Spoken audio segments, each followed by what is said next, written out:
On Friday, March 21st, 2025, I carried my sister's coffee-soaked laptop into a repair shop across town and walked out knowing I could not go home. The technician had found photographs of my front door, my bedroom, and the inside of my closet, all stored beneath a folder labeled with that night's date. Before I take you back into that shop, I hope you're doing well today. Stay with me, and please subscribe to the channel, because the files on Marissa's laptop were only the beginning of what my family had prepared for me. My sister called at 5:32 that evening, just as I was closing my office at Blake Family Pain and Wellness. "Natalie, I need a favor," Marissa said, which was how most of our conversations began when she had damaged something, missed something, or promised something she expected me to deliver. A thin hiss came through the phone, followed by the clatter of keys. "What happened?" I asked. "I spilled coffee on my laptop. It shut down, and my presentation for tomorrow is on there." The clinic hallway outside my office smelled of disinfectant and the cinnamon coffee one of the nurses brewed every afternoon. Most of the lights had already switched to their dim evening setting, and the heating vents clicked above the ceiling tiles as I locked the filing cabinet behind me. "Use the backup," I said. "There isn't one. Your slides should be on the shared drive." "They should be, but they're not." Marissa lowered her voice. "Please don't start." That meant she knew I was right and wanted the conversation to move on before I said so. I rested my briefcase on the desk. "There are 3 repair stores within 10 minutes of the clinic. Northgate does data recovery. The others replace screens and sell chargers." Her answer came too quickly, as though she had prepared it. "They close at 7. I already called. They'll wait if you bring it now." Northgate Data Recovery sat on the far side of the city, almost 40 minutes from my house without Friday traffic. I glanced at the clock, then at the folder on my desk containing the preliminary figures for Monday's independent compliance review. For 6 weeks, I had been tracing small errors that refused to stay small. Medication disposal forms with missing witness initials. Procedure notes entered after midnight. Patient accounts that appeared in billing records but not on the appointment calendar. Each problem had arrived with a reasonable explanation, yet the explanations had begun to overlap in ways numbers rarely did by accident. Marissa knew I had scheduled an outside review. She did not know its full scope. "Where are you?" I asked. "At the East Clinic. My car's being serviced, and I have a donor dinner in 20 minutes. I can send Tyler down with the laptop." "Tyler left an hour ago." Silence held for half a second. "Then I'm stuck," Marissa said. "Natalie, this presentation is for the foundation. Dad will lose his mind if I show up tomorrow without it." Our father's disappointment had been Marissa's favorite emergency since childhood. Somehow, it always became my assignment. "I'll take it," I said. "Leave it with reception." Her breath loosened. "You're the best. Text me when you get there." "I'll text when I have information." "No, just let me know you made it. They're expecting you." The burned coffee smell hit me before I opened the padded case. It had seeped into the fabric and mixed with the sharp odor of overheated plastic. When I pressed the power button, the fan gave a broken whine, spun twice, and stopped. I put the laptop back into its case without trying again. At 6:11, Marissa texted, "Are you on the way?" At 6:19, she sent another message asking whether traffic was bad. At 6:34, as I turned into Northgate's parking lot, my phone lit up again. "Did you get there yet?" I typed, "Walking in now." Her reply came before I reached the door, and it consisted of 2 words. "Thank God." Northgate occupied the end unit of a tired strip mall between a tax office and a closed pet grooming salon. Wet snow had started tapping against the windshield, too soft to settle but cold enough to sting my face when I crossed the lot. Inside, white lights reflected off stainless steel work tables. The room smelled faintly of solder, dust, and stale coffee. A row of computer fans hummed behind the counter, each one producing a slightly different pitch. A man in a gray Northgate polo looked up from a magnifying lamp. "Natalie Blake?" he asked. "Yes, I'm Natalie." "I'm Evan Cole. Your sister called twice." "That sounds like her." He gave a polite smile, then pulled the service form toward him. "She authorized us to recover a presentation file and related documents from the user folder. Nothing beyond that unless we contact her again." I read the form before signing as the person dropping off the device. Marissa's electronic authorizations sat at the bottom, time-stamped less than an hour earlier. What happens if the drive is damaged? I asked. We image it first if we can. We don't work directly on the original unless there's no other option. And if deleted material appears during the search?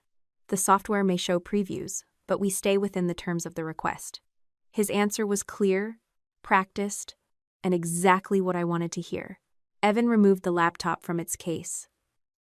Coffee with sugar? Knowing Marissa, vanilla creamer. That makes the damage worse, Evan said. For the next 20 minutes, he worked in silence except for brief explanations. The machine would not boot normally, but the internal drive responded through his equipment. A progress bar moved across one monitor while a file index filled another. I stood on the customer side of the counter, answering emails from my phone and trying not to stare at the screen. Monday's review remained at the front of my mind. I had spent too many years cleaning up small administrative problems to panic over every irregularity, but lately I had begun waking before dawn with dates and patient numbers arranged behind my eyes. Evan searched for the title Marissa had provided. Several partial files appeared, along with temporary images generated by presentation software. Then his hand stopped on the mouse. The fan noise behind the counter seemed louder. "Is this your address?" he asked, then read the street number aloud. My fingers tightened around my phone. "Yes, that is my house." Evan turned the monitor toward me. The first image showed my front door beneath the brass porch light. It had been taken from close enough to capture the scrape near the deadbolt, the one I had made while carrying in a bookcase the previous fall. The next showed my upstairs hallway, then my bedroom, then the inside of my closet.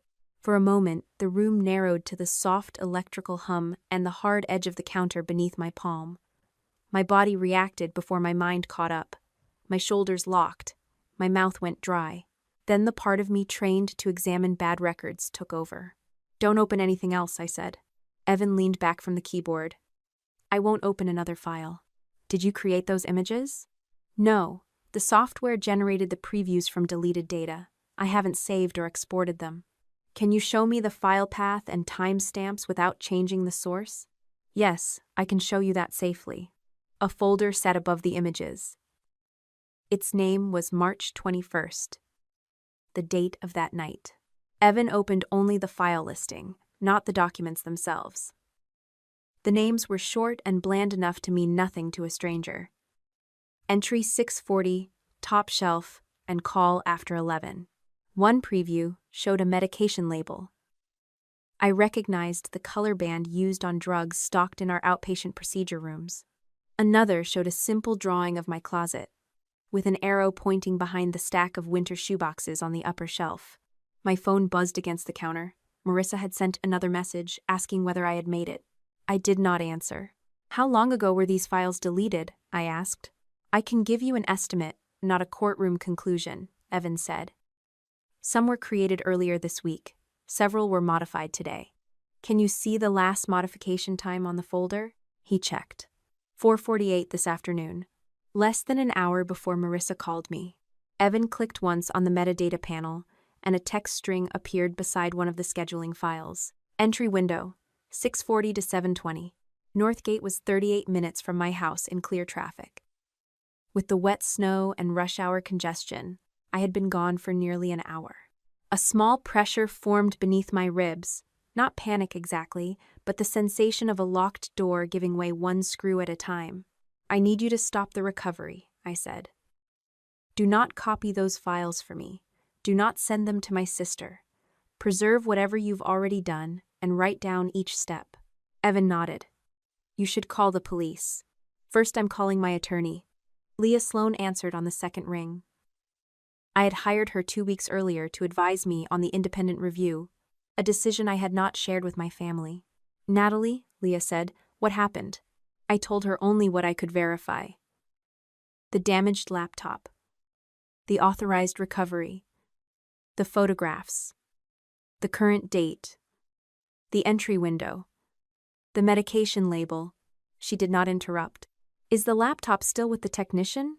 Leah asked when I finished. "Yes, it is still on his workbench." "Has he copied anything for you?" "No, and I told him not to copy anything." "That is good."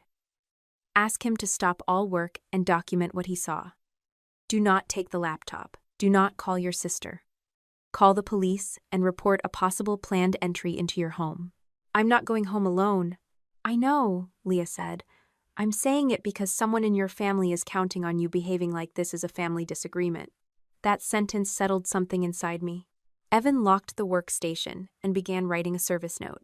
I called the non-emergency police line. Then the dispatcher transferred me after I described the time-sensitive files and the photographs from inside my home. While we waited, I texted my neighbor across the street. Police may come by. Please stay inside and don't approach my house.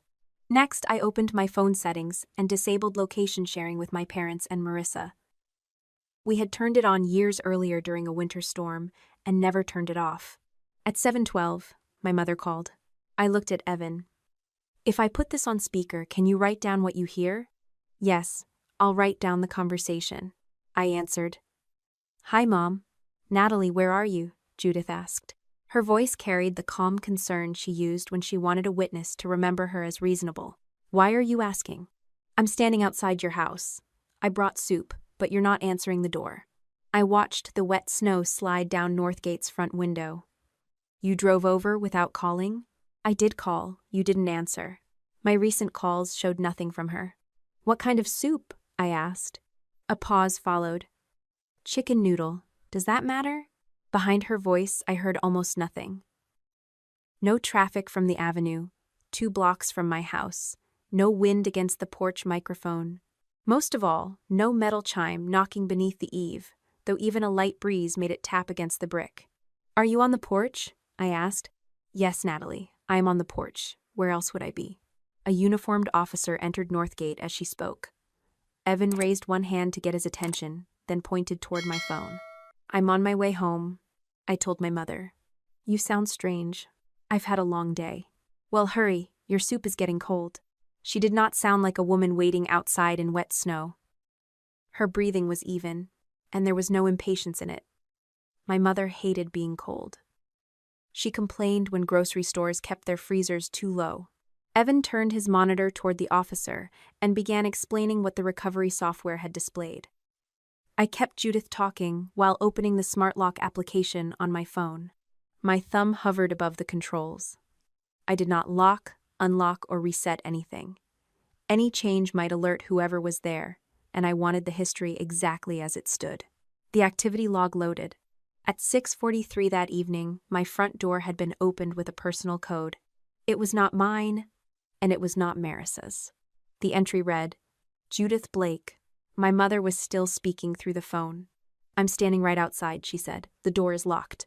I stared at her name on the screen, time-stamped inside the precise entry window hidden on Marissa's laptop.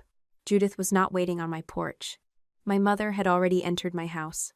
The officer beside me kept his headlights off, while another patrol car rolled slowly past my house.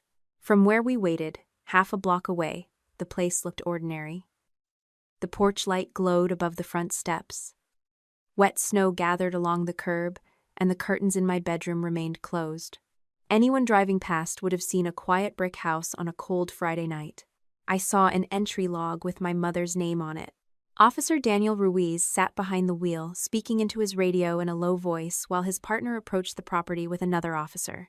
They did not rush the door or draw their weapons for the benefit of a dramatic story. They checked the yard, the side gate, the detached garage, and the ground floor windows before entering through the front door with my permission. My mother's call had ended 3 minutes earlier. She had hung up after I told her traffic was slow. The lie tasted bitter, but it kept her from knowing exactly what I had found. Do you have any cameras inside? Officer Ruiz asked. One in the front hall and another facing the back door, I said.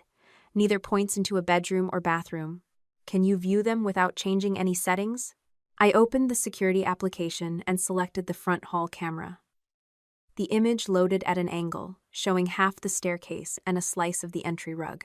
That's wrong, I said. What is? The camera should face the door. Someone had turned it toward the wall without disconnecting it. The device had continued recording, but the doorway was mostly outside the frame. Officer Ruiz leaned closer without taking the phone from me. Can you preserve the recordings? The service stores them online for 30 days. I can also prevent automatic deletion. Do that, but don't edit or download anything yet. We'll document the account and time. I changed only the retention setting. The last clear recording showed my empty hall at 6:39.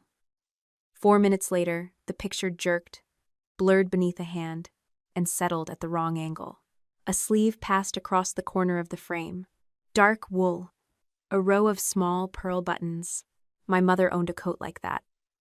She had worn it to church through 3 winters because she said good tailoring never went out of style. The radio on Officer Ruiz's shoulder crackled. "House is clear," his partner said. "No one located inside." The muscles between my shoulders loosened, though the pressure beneath my ribs remained. "Did they find anything?" I asked. Officer Ruiz did not answer until the voice on the radio returned. "Upstairs, closet door is open. There's an unfamiliar gym bag partially concealed behind storage boxes. We have not touched it." I closed my eyes for one breath, then opened them. That bag is not mine. By the time I entered the house, the snow on my coat had melted into cold spots along my shoulders. Officer Ruiz walked beside me, while another officer recorded our path from the doorway. Nothing had been overturned. No drawers had been dumped across the floor, and no furniture had been moved. The quiet order of the place made the intrusion worse. Whoever had entered knew exactly where to go. A faint trace of my mother's perfume hung near the staircase. White flowers and sandalwood. Judith Blake had worn the same scent since I was in high school, and it followed her through rooms long after she left them. At the top of the stairs, one of my winter boots sat on its side. The pair belonged on the upper closet shelf, behind 3 labeled shoe boxes. I had put them there in January, after deciding the soles were too worn for another season. One boot now rested near the bedroom door, as though it had slipped from someone's hand. My closet stood open by 4 inches. Officer Ruiz raised a palm before I could step closer. "Please stay where you are. I'm not going to touch anything. I believe you, I still need you behind me." The gym bag was wedged behind the shoe boxes, but not far enough. One black handle hung over the edge of the shelf. The zipper had been pulled almost closed, leaving a narrow opening near one corner. A clear plastic vial showed through the gap. Even from several feet away, I recognized the blue pharmacy band used by our outpatient procedure rooms. The officer photographed the closet, the boxes, the boot, the bag, and the carpet beneath it. Then he asked me to confirm on camera that I did not own the bag and had not placed it there. "I have never seen that bag before tonight," I said. "I have not touched it, opened it, or moved anything in this closet since returning." Ruiz asked whether I consented to officers securing the room while they contacted a detective and an evidence technician. Yes. The bedroom door closed behind them, and a strip of yellow tape went across the frame. I stood in the hallway staring at my mother's perfume bottle on the dresser. She had given it to me for Christmas, although I never wore perfume. The unopened box had sat there for 3 months. Only then did the plan begin to take shape. They had not meant for me to discover the bag that night. It was supposed to remain hidden until someone else came looking for it.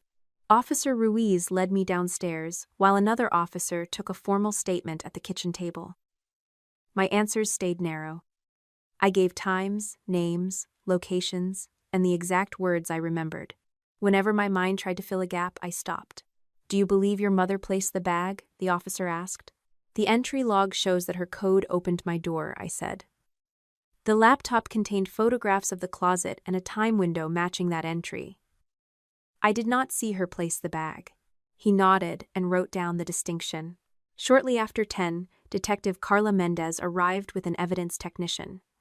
Detective Mendez was in her 40s, with tired eyes and a voice that never rose above the level of an ordinary conversation.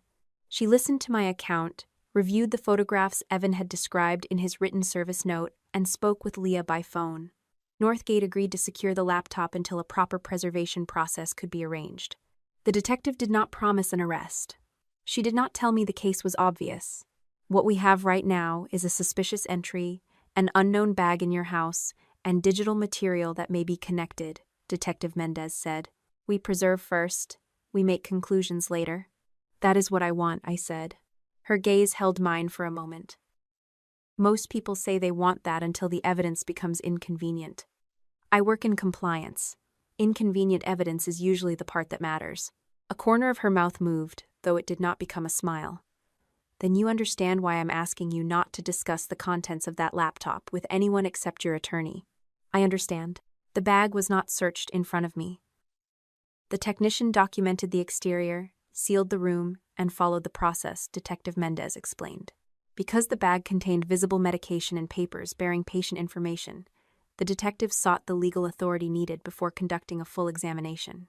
I packed enough clothing for 2 nights while an officer watched from the doorway.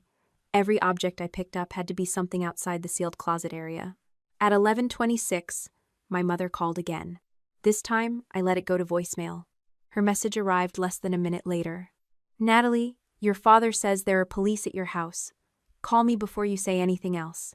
This family does not need another misunderstanding turned into a public spectacle."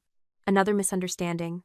She had used the same phrase 8 years earlier, when a medication disposal report went missing, and I asked for an outside review. By the end of that week, the report had reappeared. My father had warned me about overreacting, and I had signed a corrective memo based on documents my mother provided. That old signature had seemed harmless then. Nothing in my house felt harmless now. Thomas called while Detective Mendez was finishing her notes. "Natalie, what exactly have you done?" my father asked. His greeting did not include my name. I reported an unauthorized entry into my home. Your mother says the door was open.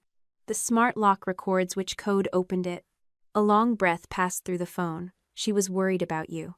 Then why did she tell me she was standing outside when her code had already been used? You're treating your mother like a suspect. I'm describing what happened. Marissa is beside herself, he said. She asked you to save a presentation, and now strangers are going through her private files. The technician stopped as soon as he saw photographs of my bedroom. According to his service notes and the officer who interviewed him. My father lowered his voice. Listen carefully. Do not turn this into an accusation against your sister until we have all sat down together. There is a bag in my closet that does not belong to me. Then perhaps someone broke in, using Mom's code? She said the door was open. She changed her explanation. Thomas went silent. The kitchen clock marked 3 slow seconds. Marissa believes you have been watching her, he said. She says you've been going through clinic records outside your authority. I am the compliance director. You are also her sister, and lately you have blurred those roles. The line went quiet again before he spoke. We'll meet tomorrow morning, my father said. No police, no lawyers, just family. That will not happen. You're upset. I have an attorney, Dad. His voice hardened. You hired a lawyer against us? I hired a lawyer because the clinic records were not matching. The words had barely left my mouth when I knew I had given him more than Leah would have wanted me to say. Thomas did not ask which records. He asked, How long have you been planning this? I ended the call. At midnight, Leah booked a hotel room under her firm's account so my family would not see the charge through any shared business system. I drove there with an overnight bag while a patrol car remained near my house. Sleep did not come. Every time the heating unit clicked on, my body tightened beneath the blanket. I kept seeing the boot on the carpet, the closet door open, and that black handle hanging above the shelf. Detective Mendez called shortly after 7 on Saturday morning. The bag was examined under proper authorization, she said. I can give you a preliminary description, but not copies. I sat up and reached for the notebook beside the bed. Go ahead. There are several controlled medications associated with outpatient procedures, photocopied patient records, and an encrypted storage device. One container has a pharmacy label bearing your name. My pen stopped. I have never received controlled medication from our clinic.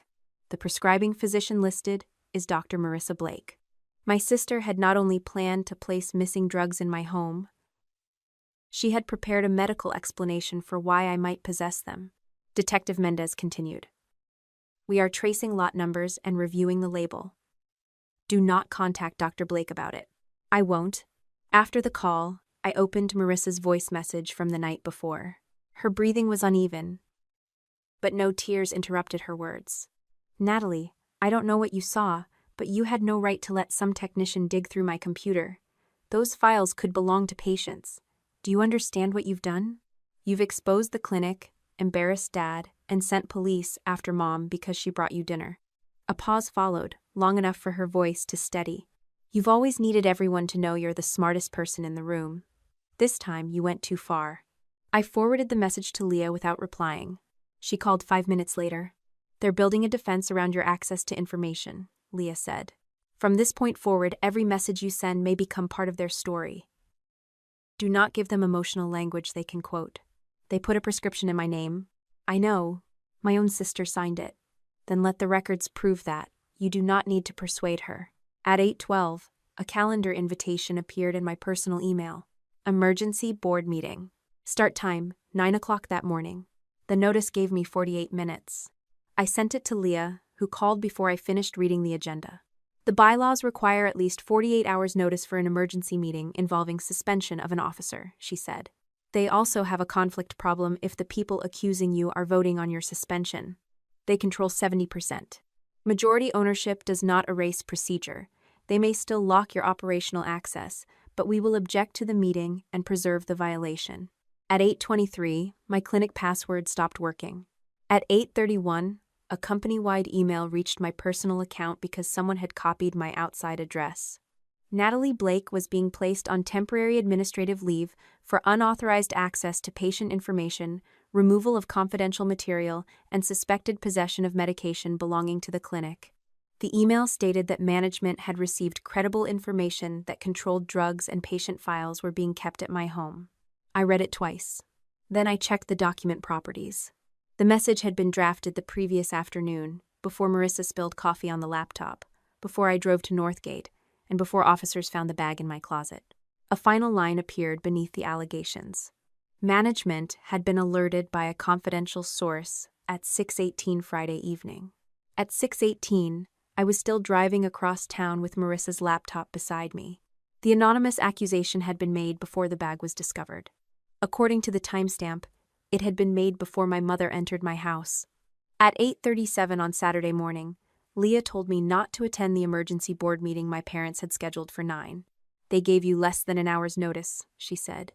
The bylaws require 48 hours for a vote involving suspension of an officer, and both people calling the meeting are directly involved in the accusations against you.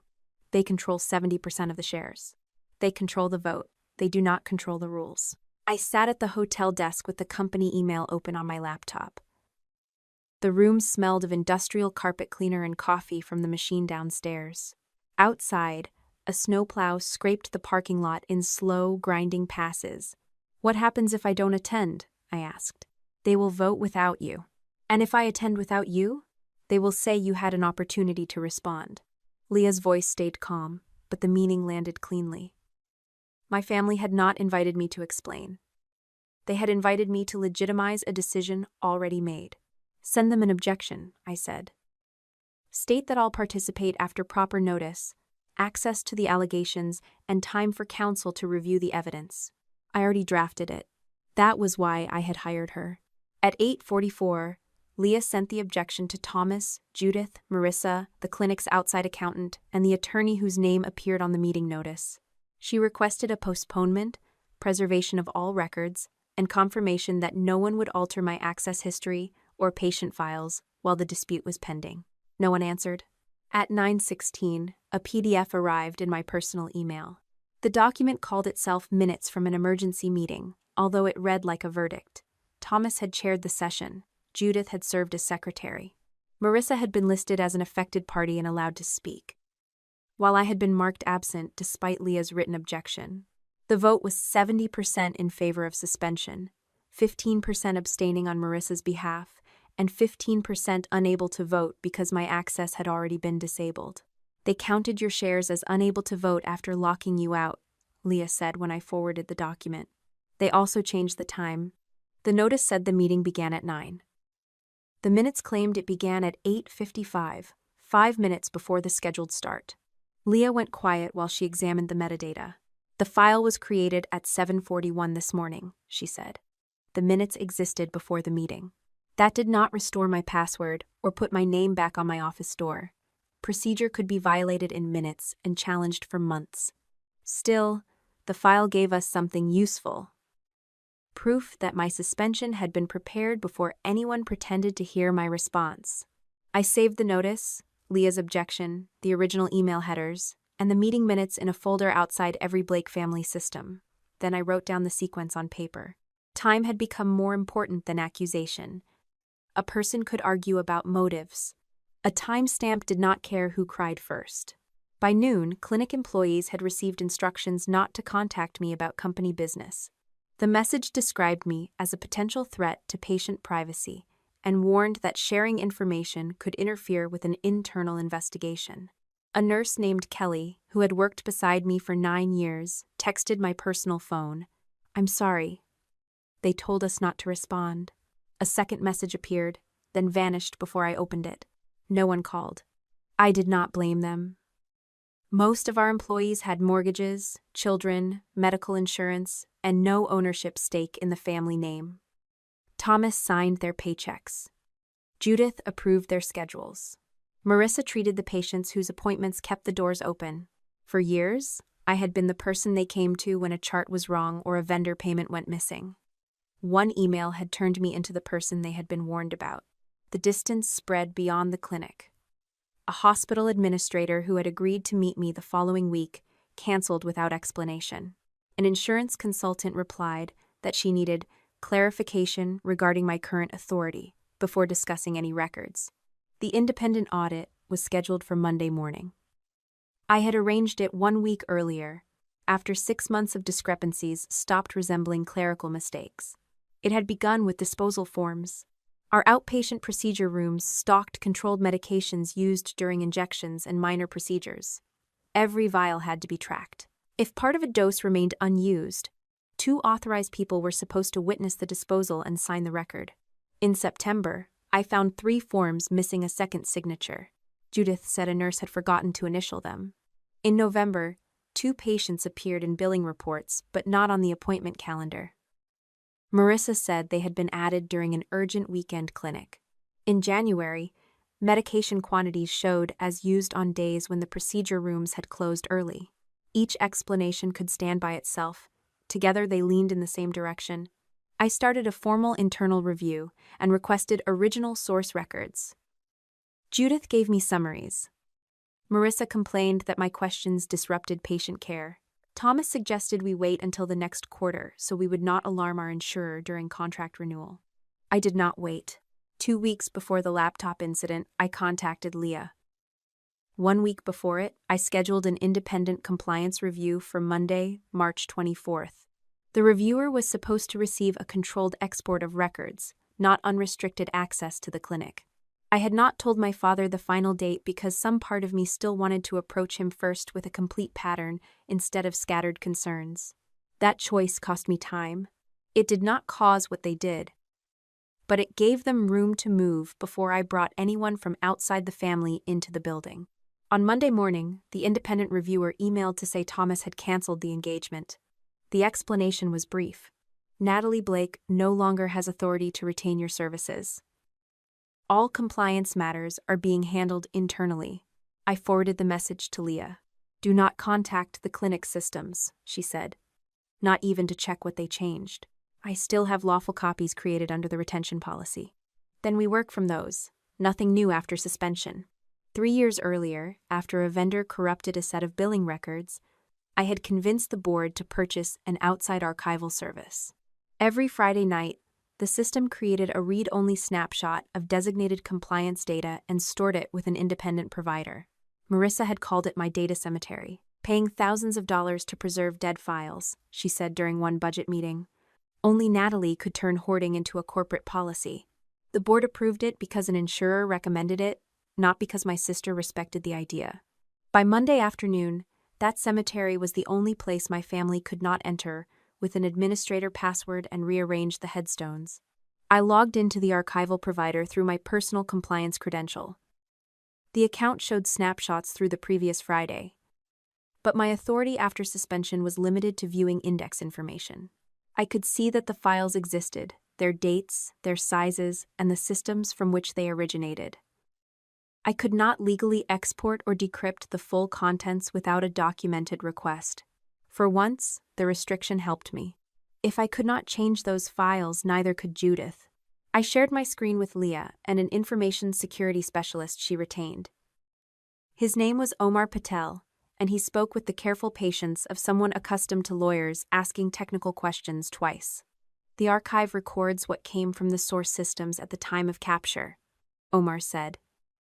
If someone alters a user, facing PDF later, the earlier version remains here. Can an administrator at the clinic delete the archive? No, they can request deletion, but the provider retains the request log and requires approval under the contract. Can they change who uploaded a document? Not in the historical snapshot. A list of weekly files filled the screen. Medication logs, billing exports, patient index tables, document audit reports. Nothing could be opened yet, but their existence gave us a boundary around the truth. Leah asked Omar to preserve the account information and prepare the proper request. We did not go fishing through patient records. We identified only the categories tied to the allegations and the dates already under dispute. When the call ended, I stayed at the hotel desk and listened to the heating unit cycle off. For the first time since Friday night, the room became quiet enough for an older memory to surface. 8 years earlier, I had signed a corrective report after a medication disposal form disappeared. The original should have remained in my professional files. I drove home on Tuesday after Detective Mendez confirmed the police had finished the initial evidence work in my bedroom. The closet still carried an evidence seal, but I could enter the office downstairs. My personal file box sat beneath the desk, filled with tax documents, licenses, old evaluations, and copies of reports that had once seemed important enough to keep. The document lay near the bottom. Its pages had yellowed slightly around the edges. A rust-colored mark showed where a staple had been removed and replaced. Judith had prepared the summary. Thomas had reviewed it. I had signed the final page beneath a paragraph, stating that the missing disposal record resulted from a documentation error with no evidence of diversion. I remembered the conference room that afternoon. Marissa had not yet joined the ownership group. Thomas was negotiating a new insurance contract, and Judith kept repeating that an outside report could cost 60 employees their jobs. The missing form reappeared the next day. I accepted the explanation and signed. Leah came to my house that evening. I placed the report between us on the dining table but kept my hand on the final page. I should have requested an independent review, I said.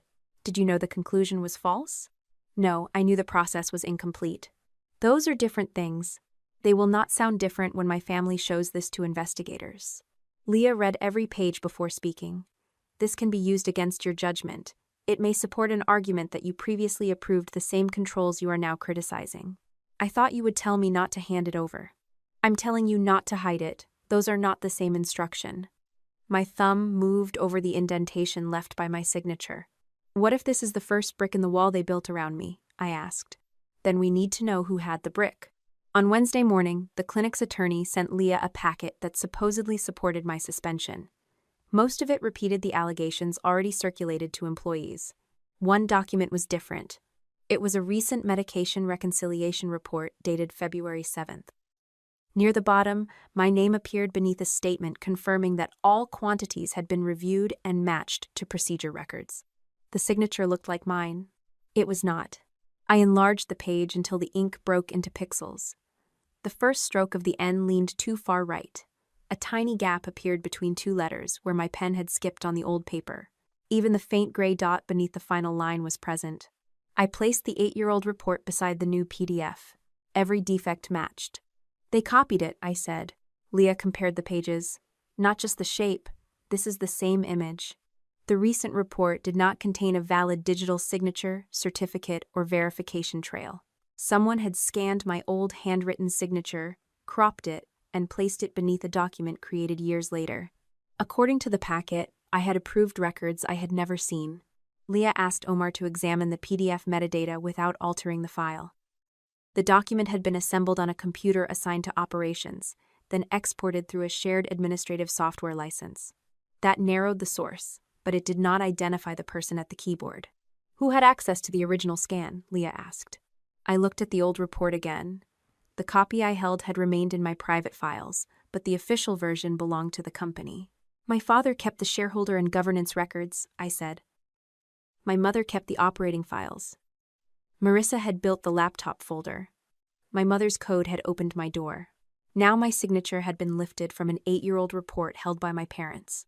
For the first time, the circle around my sister widened. By Monday, March 31st, my family had spent 9 days telling anyone who would listen that I was unstable, vindictive, and willing to misuse patient information to punish my sister. I spent that Monday searching for a woman I had failed 3 years earlier. Diane Carter had managed medication inventory at our main clinic for almost a decade. She knew every procedure room, every supplier, and every nurse who waited until Friday afternoon to report a missing form. When Judith fired her, the official explanation said Diane had repeatedly entered inaccurate numbers and refused corrective coaching. I had signed off on that conclusion. Leah found Diane through public records and a professional licensing directory. We did not use the personnel database, old payroll files, or anything connected to the clinic systems. A forwarding address led to a small medical supply company 30 miles north of the city, where Diane worked 4 days a week processing orders. She returned Leah's call but refused to speak over the phone. "She'll meet us tomorrow," Leah told me. "A diner off Route 9, noon." Did she ask why? She already knows why. The diner had red vinyl booths, chipped white mugs, and a bell above the door that rang every time the wind pushed someone inside. Bacon grease and burnt toast hung in the air. An old country song played softly beneath the clatter of silverware. Diane sat in the last booth beside the window. Her dark hair, once worn in a tight bun at the clinic, had been cut short around her jaw. A blue folder rested on the table beside her coffee. She did not stand when Leah and I approached. "You look well," I said. "That is what people say when they expected you to look ruined," Diane replied. Leah introduced herself and explained that she represented me personally, not the clinic. Diane listened without touching the folder. "I agreed to meet because I wanted to see her face," she told Leah. Then her eyes moved to me. "Do you only believe me now because they chose you as the next person to blame?" The waitress appeared with menus. Diane ordered another coffee. Leah asked for tea, and I requested nothing. When the waitress left, I placed both hands flat on the table. "I should have investigated your warning further," I said. I accepted documents prepared by my mother, and I treated the lack of proof as proof that nothing had happened. Diane's mouth tightened. "You wrote that there was no evidence to support my allegations." "I did." "You did not write that you had looked in the wrong places." "No." "You did not write that your mother controlled the records you reviewed." "No." The coffee machine hissed behind the counter. A spoon struck the side of a mug 3 booths away. "I am not asking you to forgive me," I said. "I am asking whether you kept any documents that belonged to you legally, such as emails you sent, personal notes, or copies of your own employment records." Diane studied me for several seconds. "You used to speak just like that when you wanted people to know you were being fair." The sentence landed harder because it was true. "I probably did," I said. She turned her mug between both hands. "After they fired me, my insurance ended at the close of the month. My husband was between jobs, and our youngest daughter needed physical therapy after knee surgery. We sold our house before the bank could start asking questions." "I did not know that." "You never asked." My fingers pressed into the tabletop. Diane continued without raising her voice.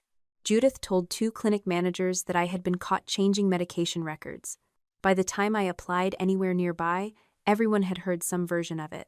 One employer asked whether I had ever been investigated for diversion. Were you?" "No. They never reported me because a real investigation would have required showing the records." Leah leaned forward. "Do you have proof that Judith spread that explanation?"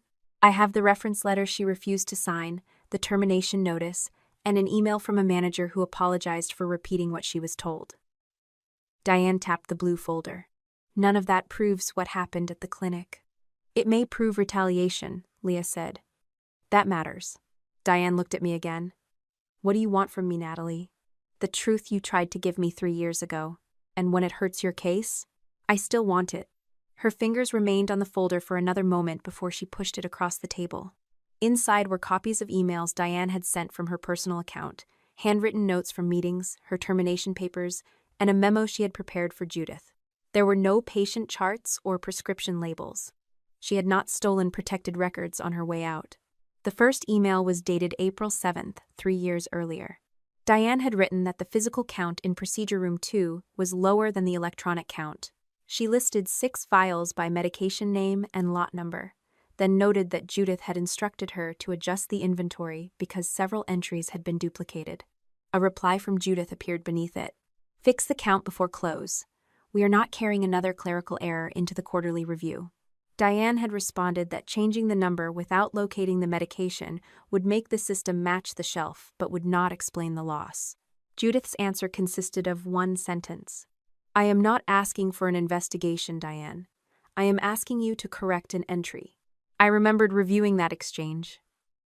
At the time, Judith had shown me a duplicate receiving report and explained that the same shipment had been counted twice. The document looked convincing. The arithmetic worked. I had not called the supplier. I had not checked the receiving camera. I had not asked why the physical inventory had been correct the week before. The next page contained the email Diane had sent me directly. Natalie, I do not believe the missing quantity is a receiving error. This is the third time Mrs. Blake has asked me to change a count without a discrepancy report. I am requesting an independent review. My own response sat beneath it. Thank you for raising the concern. I reviewed the receiving documents and found no evidence of diversion or intentional misstatement. Please follow the corrected inventory procedure provided by operations. The words were polite, clean, and useless. 3 years earlier, I had read that message as proof that I had handled a complaint professionally. Sitting across from Diane, I saw what it lacked. No follow-up question, no request for her notes. No acknowledgement that the person accused of ordering the change had supplied the documents clearing herself. I closed the matter in 4 sentences, I said. You closed my career in 4 sentences, Diane replied. Leah did not interrupt us. I cannot undo what happened to you, I said, but I will provide a written correction, stating that your warning was not fully investigated and that the finding used in your termination should not be treated as reliable. Diane gave a small, humorless laugh. Your name is not worth much at the clinic right now. No, it isn't. I'll still sign it. Something shifted in her expression, though the guarded line of her mouth remained. She pulled a black notebook from her purse. These are my own notes. Dates, room numbers, inventory totals, and what I was told. No patient names. Leah examined the first few pages. Did you make these entries at the time? Usually the same day, sometimes that evening. Have you changed anything since leaving? No. Would you permit us to make a forensic copy while you keep the original? Diane glanced at me. I'll permit your office to copy it. Natalie does not take it home. That is reasonable, I said. After lunch, we moved to Leah's office. Omar joined us by video while Diane read dates from her notebook. I opened only compliance reports I had lawfully retained before my suspension, and Leah controlled which information appeared on the screen. We began with inventory totals, room schedules, and disposal records. A pattern emerged slowly. On several days when Diane had been told to correct missing quantities, the clinic's procedure calendar showed unusually high medication use. Yet, the billing summaries listed fewer completed procedures than the medication logs supported. Sometimes the opposite occurred. Insurance claims showed a treatment had taken place, but the corresponding room schedule contained no appointment. 1 case could have been entered late. 2 might have been scheduling errors. By the 6th, no one in the room offered an innocent explanation. Diane pointed to a date in her notebook. Judith told me to change 8 vials to spoiled stock that day. The compliance export listed only 2 vials as discarded. Did she give you a destruction form? I asked.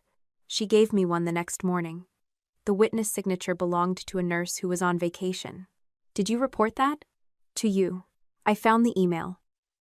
Diane had attached the nurse's schedule and asked whether the form should be rejected. My reply said operations had confirmed the nurse signed it before leaving. I remember calling Mom, I said. Did you call the nurse? No. Diane folded her arms. That was the problem. Every road led back to Judith, and you kept asking Judith whether the road was safe. The muscles along my jaw tightened, but there was nothing to argue. We worked for 3 hours. By the end, Leah had prepared a list of dates for lawful records requests. Diane's notes did not prove theft or fraud by themselves, but they showed that warnings had been made, that Judith had directed inventory changes, and that the same kinds of discrepancies had continued after Diane was gone. One name appeared repeatedly in the limited patient index attached to my old audit reports. Monica Hayes. The first entry showed a consultation. The next showed a procedure. Several months later, another claim listed medication administered during a second procedure, though the room log contained no matching appointment. "We do not contact her ourselves," Leah said. "We request the relevant information through proper channels and determine whether she already has counsel." Diane stared at the name. "I remember that one." "You said your notes contain no patient names," Leah reminded her. "They don't. I remember hearing Judith argue with Marissa after a transfer to the hospital. Marissa said the patient's name twice." "What transfer?" I asked. Diane looked toward the window, where late sunlight struck the glass of the building across the street. "I don't know whether it was Monica," she said. "But that was when everything changed." Before she could explain, Leah's assistant knocked and entered with a printed email. "This was sent to all clinic staff 10 minutes ago," she said. Marissa had written it. The message claimed I was recruiting former employees who held grudges against the Blake family. It warned staff that confidential information might be twisted into support for a personal campaign against the clinic. A short audio file was attached. Leah played it once. My own voice filled the room. "Marissa is careless, defensive, and dangerous when anyone questions her judgment." The recording ended there. Diane raised one eyebrow. "Did you say it?" "Yes." "When?" "At a management meeting last December." "What came before it?" I remembered the discussion. A nurse had reported that Marissa changed a procedure note after being questioned about a medication dose. Thomas accused me of turning a documentation dispute into a personal attack. My full sentence was that treating every correction as a personal insult made Marissa careless, defensive, and dangerous when anyone questioned her judgment. "And after it?" Leah asked. I said she needed an independent chart review and temporary limits on late entries. Omar examined the file information. "This clip was exported yesterday. The source appears to be a recording from the main conference room system." "My father controls those recordings," I said. "The insult was mine. The missing context belonged to them." By the next morning, 2 employees had removed me from their social media contacts. A former clinic consultant emailed Leah to say she would not participate in a family dispute. My relatives began leaving messages about jealousy, loyalty, and the danger of destroying a business that served the community. I responded to none of them. Diane returned to Leah's office on Thursday with another page from her notebook. She had marked one date with a square around it. Friday, September 29th, 2023. "A patient had a serious reaction after a procedure," she said. "An ambulance came through the rear entrance because Judith did not want people in the waiting room to see." "Was Marissa the treating physician?" I asked. "Yes." That night, Marissa went back into the chart and added notes. She said the patient had failed to disclose medication use. "How do you know what she added?" I heard her arguing with a nurse who refused to sign the late entry. Diane slid the notebook toward Leah, but kept one hand on its edge. The next morning, Judith told me the drug count for that room was wrong. She ordered me to replace the inventory page and mark 2 vials as destroyed after contamination. "Was there a witness?" I asked. "Not when I was there." "What happened to the original page?" "Judith took it. The office seemed smaller around us," Diane continued. After that case, Marissa started adding notes days after procedures. Judith began reviewing inventory before I saw it. Within 6 months, they fired me. "Do you know the patient's name?" Leah asked. "No, the chart was removed from the normal review list before the next audit. I only kept the date because it was the first time they asked me to replace an entire page instead of changing one number." Leah sent the date to Omar and requested that it be added to the preservation demand. We still needed lawful access to the patient index and the archived version of the audit list. Until then, we had a date, an ambulance transfer, a late chart entry, and a missing inventory page. It was not enough to accuse anyone.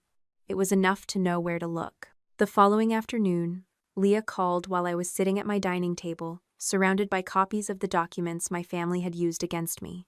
"We identified the patient connected to the September transfer," she said. "Was it Monica Hayes?" "Yes." I reached for a pen. "There is more," Leah continued. "Her insurer paid Blake Family Pain and Wellness for a later procedure and medication administration. The claim was approved and the clinic marked the service as completed." "What did Monica say?" Leah's next words changed the case from a fight over my name into something much larger. "Monica says she never received that procedure." Monica Hayes agreed to meet only after Leah explained that I no longer represented Blake Family Pain and Wellness, had no access to her current medical records, and was speaking through my own attorney. We met on Monday, April 7th, in a conference room at Leah's office. Monica arrived 10 minutes early, carrying a canvas tote and a thick envelope held together with a rubber band. She was 51, with silver beginning at her temples, and the careful posture of someone accustomed to being doubted before she finished speaking. Her attorney attended by video. Leah sat beside me, not across from Monica, and reminded everyone that the meeting was voluntary. Monica removed a hospital letter from the envelope and placed it on the table. "This followed me for 18 months, she said. The letter summarized an emergency room visit after the procedure Marissa had performed in September. It described Monica as displaying behavior consistent with seeking controlled medication and questioned whether her reported pain matched the clinical findings. My eyes stayed on the sentence near the bottom. The hospital had relied in part on records from our clinic. "What happened during that visit?" Leah asked. Monica folded her hands around the strap of her tote. "I told them the pain was worse than anything I had felt before the injection. The doctor asked how much medication I had already received that month.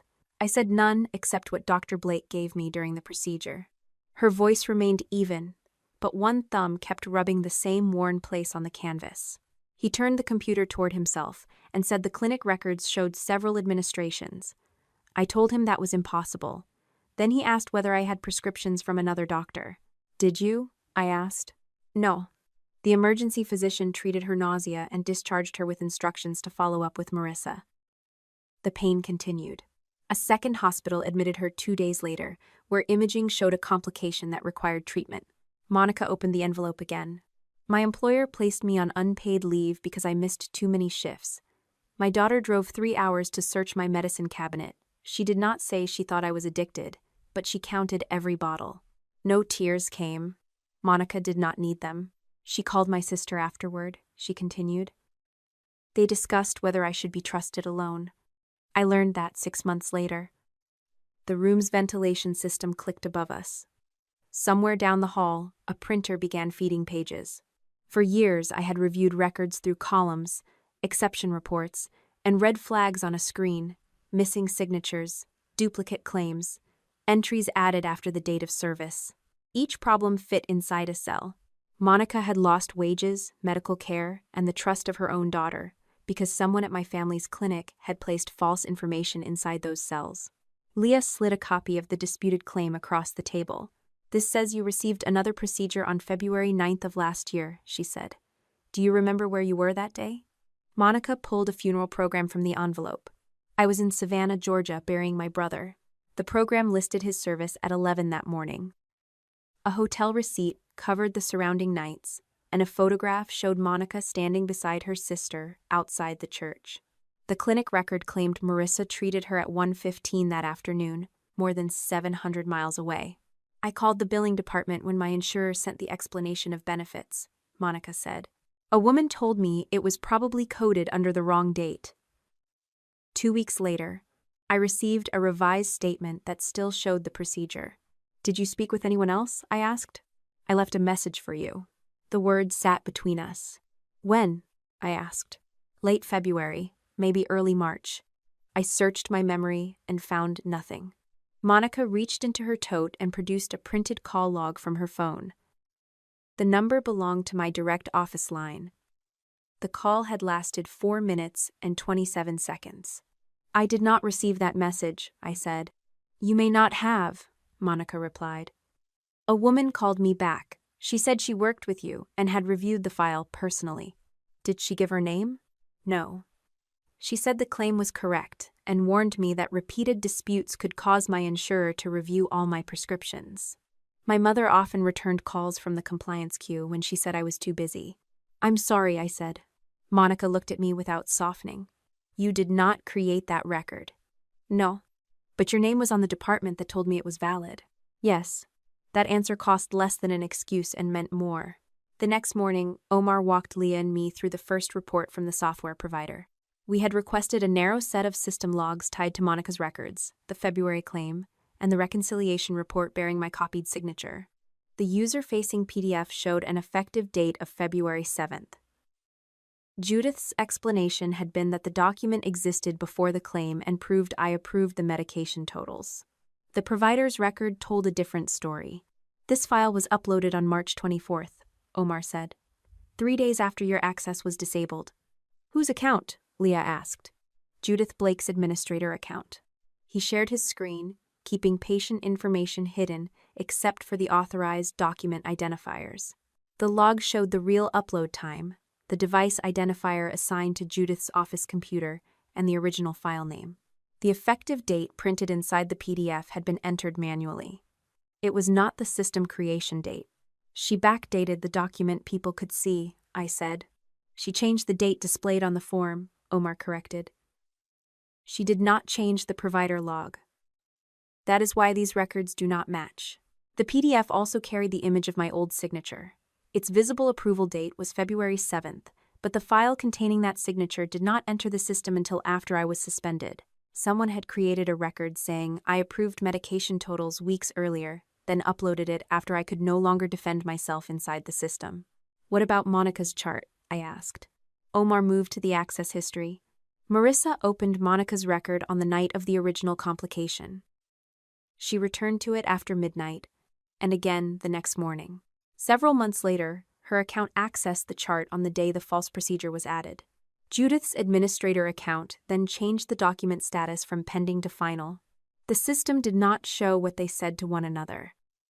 It showed where each person placed her hands. At noon, Leah's assistant brought in a courier envelope from the clinic's attorney. The proposed agreement ran 23 pages.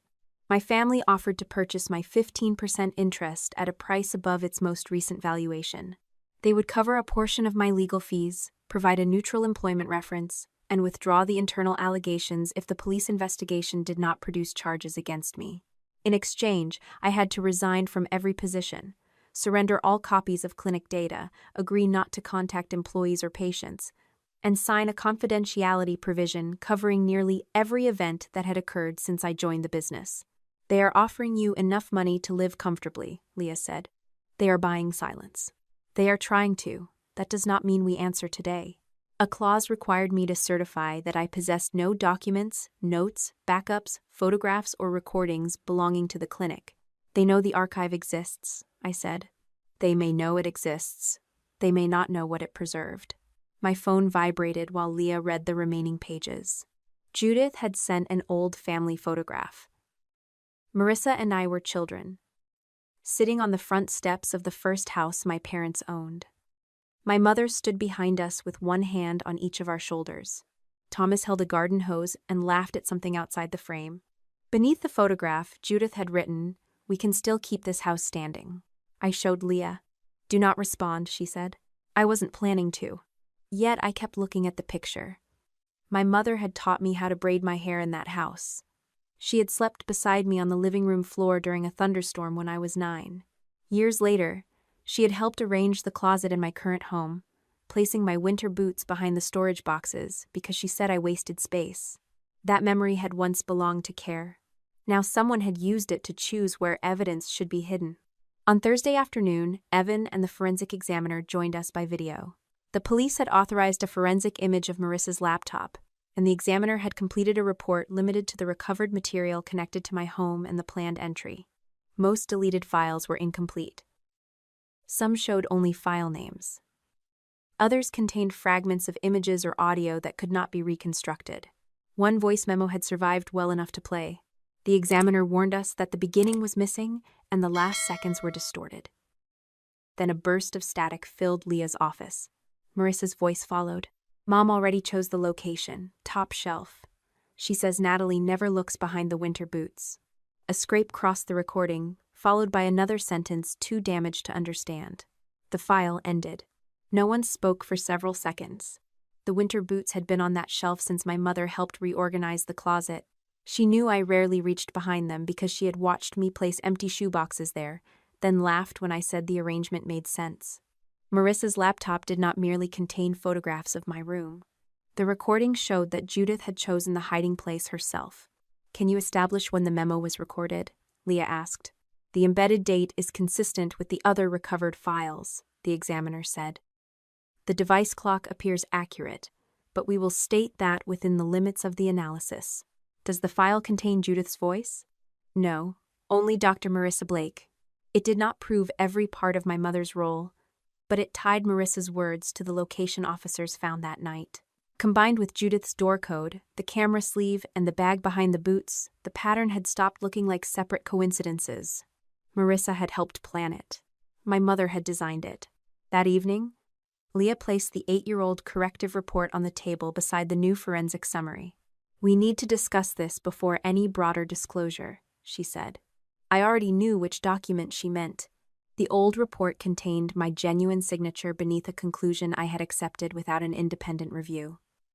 It showed that my mother had controlled the supporting records, but it also showed that I had allowed her to. "If we submit the recent evidence first, can we leave this out until someone asks for older records?" I said. Leah did not answer immediately. "Can we legally delay it?" I asked. "In some stages, we can provide responsive material according to the scope of a request. We do not have to volunteer every document in your possession at the same moment." "That is not what I asked." Her eyes stayed on mine. "If this report becomes relevant to the history of the signature, the control failures, or your prior knowledge, you cannot conceal it. Deliberately withholding it could damage your credibility and create a separate problem. It may expose me to professional discipline. Yes, my family will use it to say I approved the same system I am attacking now. They will." I picked up the report. The paper felt softer than the recent copies, worn at the fold from years in my file box. For 8 years, I had treated that signature as evidence of a problem resolved. Now, it could be read as evidence that I had failed to ask enough questions. "I need time," I said. "You have some," Leah replied. "Not forever." I placed the report inside a separate red folder and carried it home. Just after 9 that night, my phone chimed with a message from Judith. She sent the name of a restaurant near the river and a time for the following evening. Then another message appeared. "Your father does not know everything. If you still want to save him, come alone." My mother's message remained on my screen until the letters blurred beneath the reflection of the kitchen light. "Your father does not know everything. If you still want to save him, come alone." Judith had chosen every word with care. Not "talk to me," not "hear my side." She had placed my father at the center of the invitation because she knew he was the one person I still wanted to believe had been carried along by everyone else's decisions. I forwarded the message to Leah. Her reply came less than a minute later. "Do not answer yet." She called while I was still standing beside the dining table. "You are not meeting her alone," Leah said. "She will leave if she sees you." Then she leaves. I need to know what she means about Dad. You want to know whether he can still be separated from this. I lowered myself into a chair. The old corrective report lay inside the red folder near my elbow, its copied signature connecting my father's files to documents created years later. "Yes," I said. Leah let the silence hold for a moment. "Then we arrange the meeting so she believes she has privacy without giving her control. Public place. You drive yourself. I know when you arrive and leave. You carry no original records, no laptop, and nothing she can take from you. What about recording it? We are not building this case around a secret recording. You will take notes as soon as the meeting ends, and anything she says will be checked against evidence we can prove independently." We chose the restaurant Judith had named because Leah knew the layout. The dining room faced the river, while a separate lounge near the entrance offered enough distance for her to remain out of my mother's view. Leah booked a table there under another name. Before I left home the next evening, we reviewed 2 possible paths. The first was an internal transfer plan. It required my family to surrender operational control, preserve the clinic under outside supervision, suspend high-risk services, protect payroll during the review, and notify anyone whose records might be wrong. The second was the external packet Leah had been preparing for the appropriate agencies, insurers, and licensing bodies. Neither document came with me. I carried only a single page listing the conditions under which I would consider delaying broader action long enough for an orderly handover. Judith arrived at 6:58, 2 minutes before the reservation. My mother had always considered punctuality a form of superiority. She entered wearing a cream wool coat over a navy dress, her gray blonde hair pinned neatly behind her ears. Nothing about her suggested that police had traced her personal door code to my house, or that medication from her clinic had been found inside my closet. She kissed the air beside my cheek. "You look tired," she said. "You look prepared." Judith removed her gloves finger by finger, placed them beside her purse, and sat across from me. Before the server could offer menus, my mother ordered grilled salmon for herself and chicken with roasted vegetables for me. "I can choose my own dinner," I said. "You have ordered the same thing here since you were 25. I have not been here since I was 30. A practiced smile appeared. "Then perhaps some things are worth remembering." I changed the order to soup and coffee. Judith waited until the server left before placing both hands on the table. Her nails were pale pink, trimmed to the same length they had been for as long as I could remember. "I was not trying to send you to prison," she said. The river moved black beyond the window. Lights from the opposite bank broke across the surface, in long, trembling lines. "You put controlled medication and patient records in my bedroom." The plan was to create doubt. Doubt does not remain under family control once the police are involved. "We did not expect you to find anything that night. You expected someone else to find it later." Judith drew a slow breath. "The clinic would report missing inventory. You would be placed on leave. The outside review would stop until the ownership dispute was resolved. And then? We would hire the best attorney available. The amount involved was small. There would have been room to explain, negotiate, and protect you from the worst outcome." She said it as though she had planned a difficult dental procedure on my behalf. "You prepared a prescription in my name. Marissa prepared documentation showing a lawful reason for you to possess the medication. She created a false medical record to keep the situation from becoming more serious." I stared at her. Judith lowered her voice. "You would have resigned. The clinic would have paid you fairly for your shares, covered your legal expenses, and helped you establish yourself somewhere else. Within a year, perhaps 2, you would have had another position. You designed a criminal accusation and included career counseling." Her expression did not change. "I designed a contained problem." "No, Mom. You opened a door you had no power to close." The server returned with coffee and water. Judith thanked him warmly, asked about his family, and waited until he moved out of hearing range. Then she leaned toward me. "You are speaking as though there were good options." "There was the option of not falsifying patient records. That stopped being available long before Friday night." The sentence came quietly, with no attempt to take it back. "How long?" I asked. Judith looked toward the river. "Long enough that pulling one thread would have taken the entire business with it." "Did it begin with Monica Hayes?" My mother's gaze returned to me. A faint movement passed through her jaw. "I am not discussing patients. You already used them as props in false claims. And you are already speaking like someone who has decided the clinic is nothing but a crime scene. What should I call a place that billed for treatment never provided?" "A place with 186 employees," Judith replied. "A place that treated thousands of people last year. A place that pays health insurance, retirement contributions, school tuition, rent, and mortgages for families who had nothing to do with Marissa's mistake." There it was, not denial, arithmetic. My mother had always been good with numbers that made other people's suffering look manageable. The food arrived. Judith unfolded her napkin and laid it across her lap, though she did not touch her salmon. "When I was 13, your grandfather lost our house," she said. "He signed a loan for his brother and never told my mother. One morning, men came to the door with papers.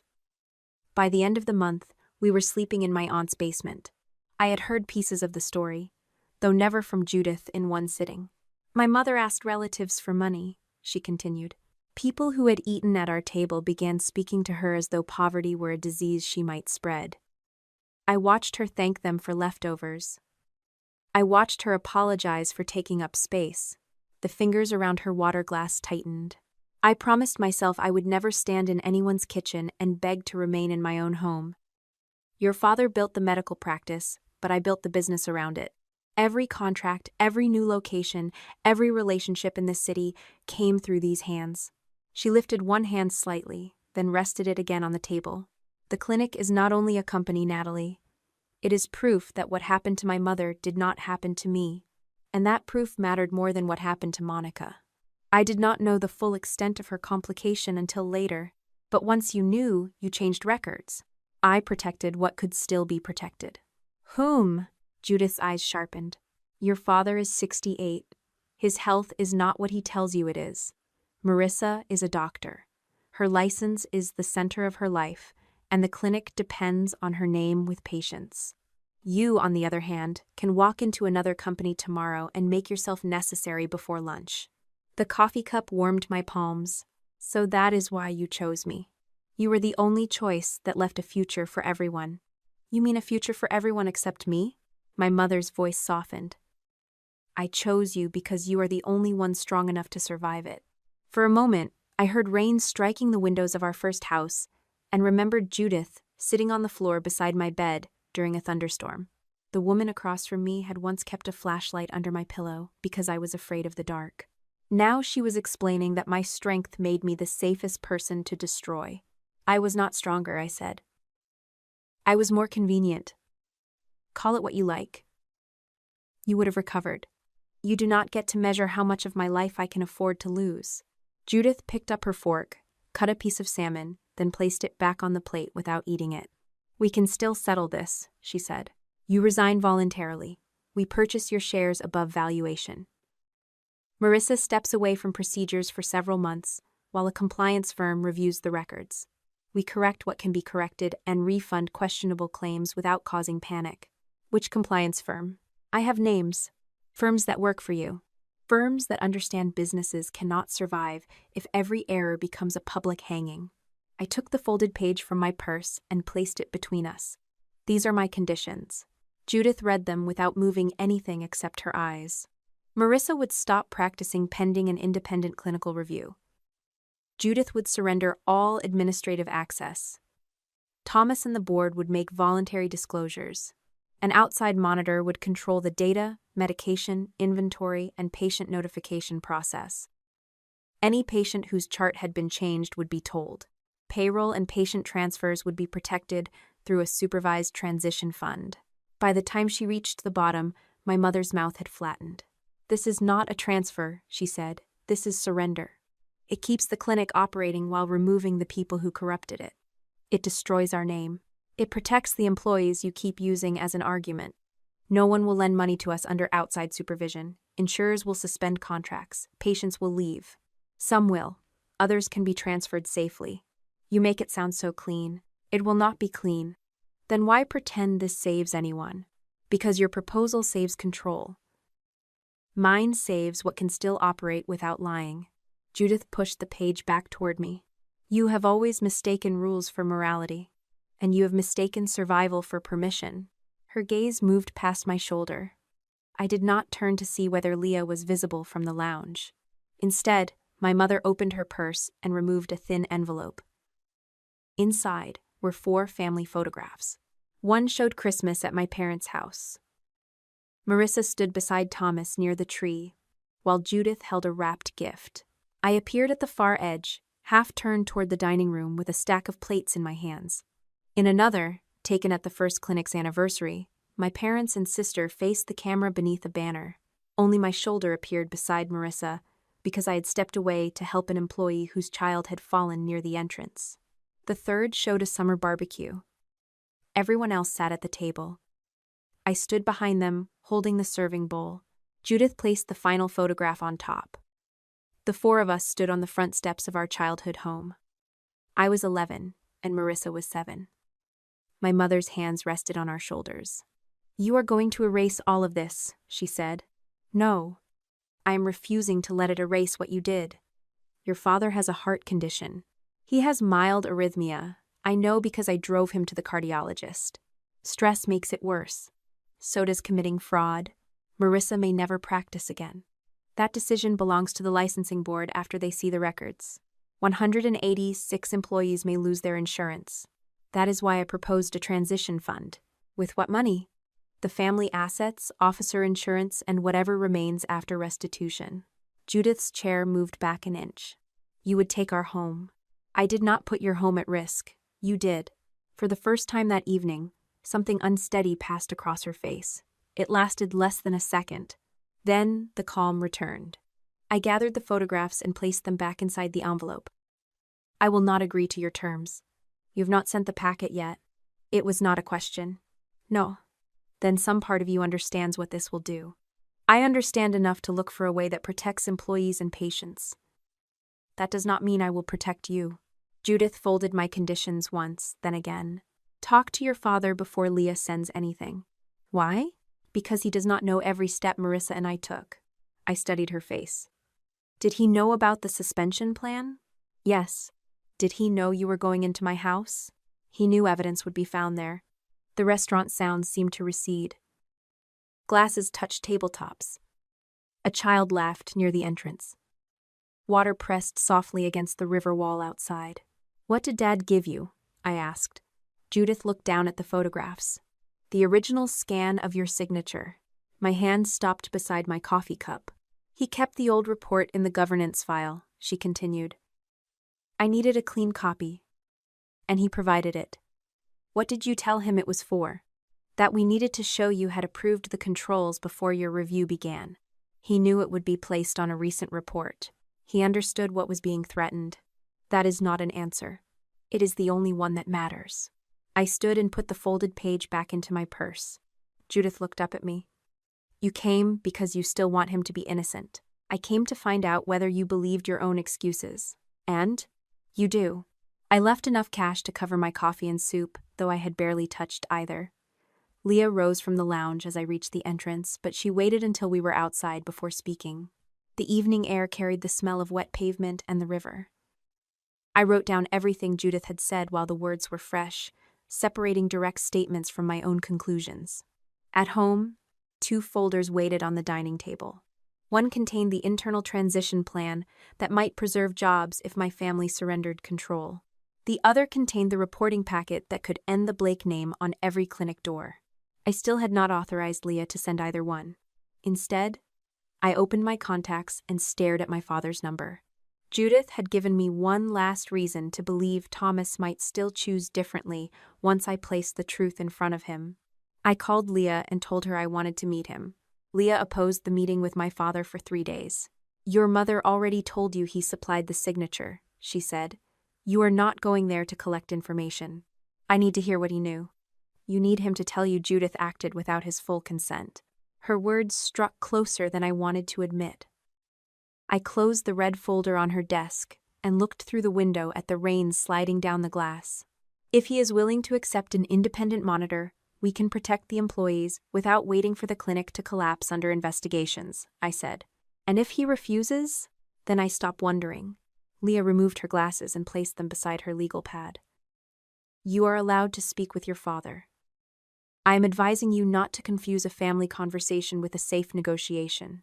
We arranged the meeting at a rented conference room inside her office building. Leah would remain nearby, but outside the room unless either of us requested counsel. No original evidence would be present. I brought the transition proposal, a summary of the known discrepancies, and a list of steps that could keep patients receiving care while the high-risk services were suspended. Thomas arrived alone. My father wore the charcoal suit he saved for hospital board meetings and funerals. His silver hair had been trimmed recently, and a faint shaving cut marked the side of his jaw. He looked older than he had at Christmas, though not weak. Thomas Blake had spent 30 years walking into frightened patients' rooms with the posture of a man who expected people to trust him. He placed his phone on the table. I want this recorded, he said. I am tired of every sentence becoming something different by the time it reaches your attorney. The room system can make a full recording, I replied. We both received the same copy. His gaze moved toward the ceiling microphone. Fine. I activated the system, stated the date, our names, and that we both consented. Then I slid the transition summary across the table. Thomas did not touch it. Your mother says you threatened to report the clinic unless we surrender the company to outsiders, he said. I proposed outside supervision because the people controlling the records are implicated in altering them. That is an accusation. It is supported by the provider logs. You have not shown me those logs. They will be provided through the proper process. A small muscle moved in his cheek. You speak to me as though I am a hostile witness. You suspended me before the meeting began, circulated claims that I stole medication, and gave Mom my signature to place on a document I never reviewed. Thomas leaned back. I gave her a copy of an old governance record. For what purpose? She said the clinic needed proof that you had previously approved the medication controls. Did you know she intended to place that signature on a recent report? I knew your review had become a threat to the business. The answer avoided the question without denying it. I opened the transition proposal. The procedure rooms stop operating until an independent clinical review is completed. Existing patients are transferred or treated through unaffected services. A monitor controls all medication, inventory, billing corrections, and system access. Family officers surrender administrative authority during the review. And what happens to the name on the building? Thomas asked. That depends on what the investigation finds. You already want it removed. I want patients told when their records are wrong. He pushed the paper back without reading the second page. Once we make the disclosures you are demanding, insurers will freeze payments, lenders will call their loans, referring physicians will send patients elsewhere. That is why the plan includes a transition fund and temporary payroll protection. With what money? Family assets, available insurance, and clinic reserves that are not tied to disputed claims. His eyes hardened. You have already decided to sell our home. I have decided nothing about your house. You know exactly where this leads. The rain struck the window in uneven bursts. My father folded his hands over his stomach, using the same calm pose he had used whenever a board member questioned his decisions. Last year, our clinics handled more than 11,000 patient visits, Thomas said. People drove from 3 counties because they could not find care elsewhere. We employ 186 people. Nurses, assistants, receptionists, cleaners, technicians. Some have worked for us since you were in college. Those people deserve a company that does not place false records under their names. They deserve paychecks. So, protect their paychecks through an orderly transfer. There will be no orderly transfer once reporters learn that the founder's own daughter accused the company of fraud. You keep returning to reporters. I am talking about patients. I am talking about both. Thomas rose and walked toward the window. The dark reflection in the glass showed his shoulders bent slightly forward. When I opened the first clinic, I treated patients in 2 borrowed rooms above a pharmacy, he said. Your mother handled billing at the kitchen table. We could not afford an employee for the first 7 months. Now the Blake name is on 3 buildings, a training program, and a charitable foundation. He turned to face me. You call that vanity. I call it 30 years of work. I did not call the work vanity. You want to erase the name. I want the name to stop protecting the people who misused it. Thomas returned to the table but remained standing. Your mother made choices under pressure, he said. Marissa made a medical mistake and panicked. Neither of those things should destroy an institution that helps thousands of people. A patient was labeled as seeking drugs because the clinic changed her record. One patient had a disputed record. There are false claims and medication discrepancies across multiple dates. Then correct them. Under the same management that created them? His hand came down on the back of the chair, not hard enough to make a sound. You are determined to speak as though nothing good remains. I wrote a plan to preserve everything that can operate safely. No, Natalie, you wrote a plan that places you on the moral side of the table and leaves the rest of us waiting to be judged. I looked at the papers between us. This is not about which side of the table looks cleaner. Isn't it? Thomas reached into his briefcase and removed a copy of the corrective report I had signed 8 years earlier. The old signature appeared on the final page. You approved these controls, he said. I approved a corrective action based on records Judith provided. You signed the conclusion. I should have demanded an independent review. But you did not. No. You protected the clinic? I accepted an explanation I had not tested deeply enough. That is a pleasant way to describe the same choice you now condemn. The paper remained beneath his hand.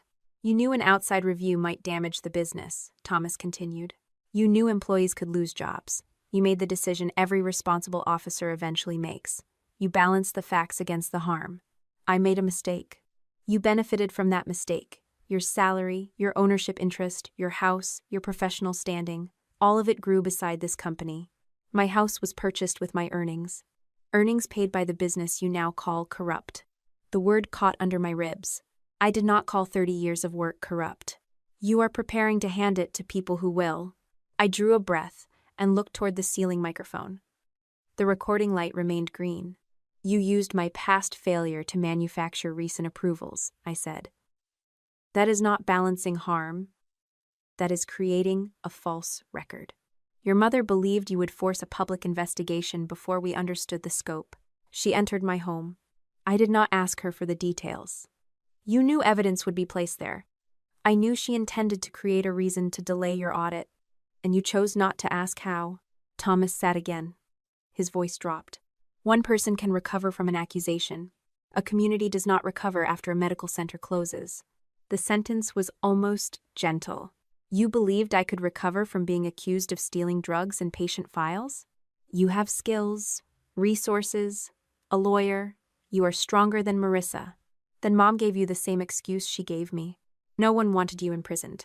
You placed a false signature under my name and approved a suspension letter drafted before anything was found. To create time. For whom? For everyone. I watched my father's hands. They were steady. The man sitting across from me had known enough to stop the plan. Yet he had treated the details as something beneath his level of responsibility. What would have happened after I resigned? I asked. You would have received fair value for your shares. And the false records? We would have corrected them quietly. The patients? Those who required notification would have been handled individually. By Judith? By qualified counsel and compliance professionals. Chosen by Judith. Chosen by the board. You and Judith are the board majority. Thomas glanced toward the door. This discussion is no longer useful. It could still be useful. Read the proposal. I know what it requires. You have not opened it. It requires me to confess publicly, surrender the company, destroy Marissa's career, and place every employee at the mercy of agencies that do not care whether the clinic survives. It requires you to stop deciding whose life can be damaged to preserve yours. His eyes locked onto mine. You think you are better than us because you are willing to burn everything down. I am trying to prevent more people from being harmed by taking away their doctors and jobs, by moving patients safely and protecting payroll during the transfer. You cannot guarantee that. No, I cannot. Then say what you are really choosing. My jaw had begun to ache. For an hour, every condition I offered had been turned into betrayal, and every patient harmed had been reduced to a cost that could be absorbed. If this is what the clinic has to become to survive, I said, then maybe it should not survive. Thomas did not move. The sentence remained in the room between us, harsher than the proposal, easier to repeat, and stripped of every condition I had spent the meeting explaining. I knew it as soon as I heard it. My father closed his briefcase. There you are, he said. What does that mean? It means your concern was never only about records. He stood and buttoned his jacket. The full recording will show exactly what I meant. People rarely wait for the full recording. Thomas looked toward the green light on the ceiling. For the first time that afternoon, the calm on his face resembled satisfaction. 3 days later, every clinic employee received an email from him. The subject line read, "A message about the future of Blake Family Pain and Wellness."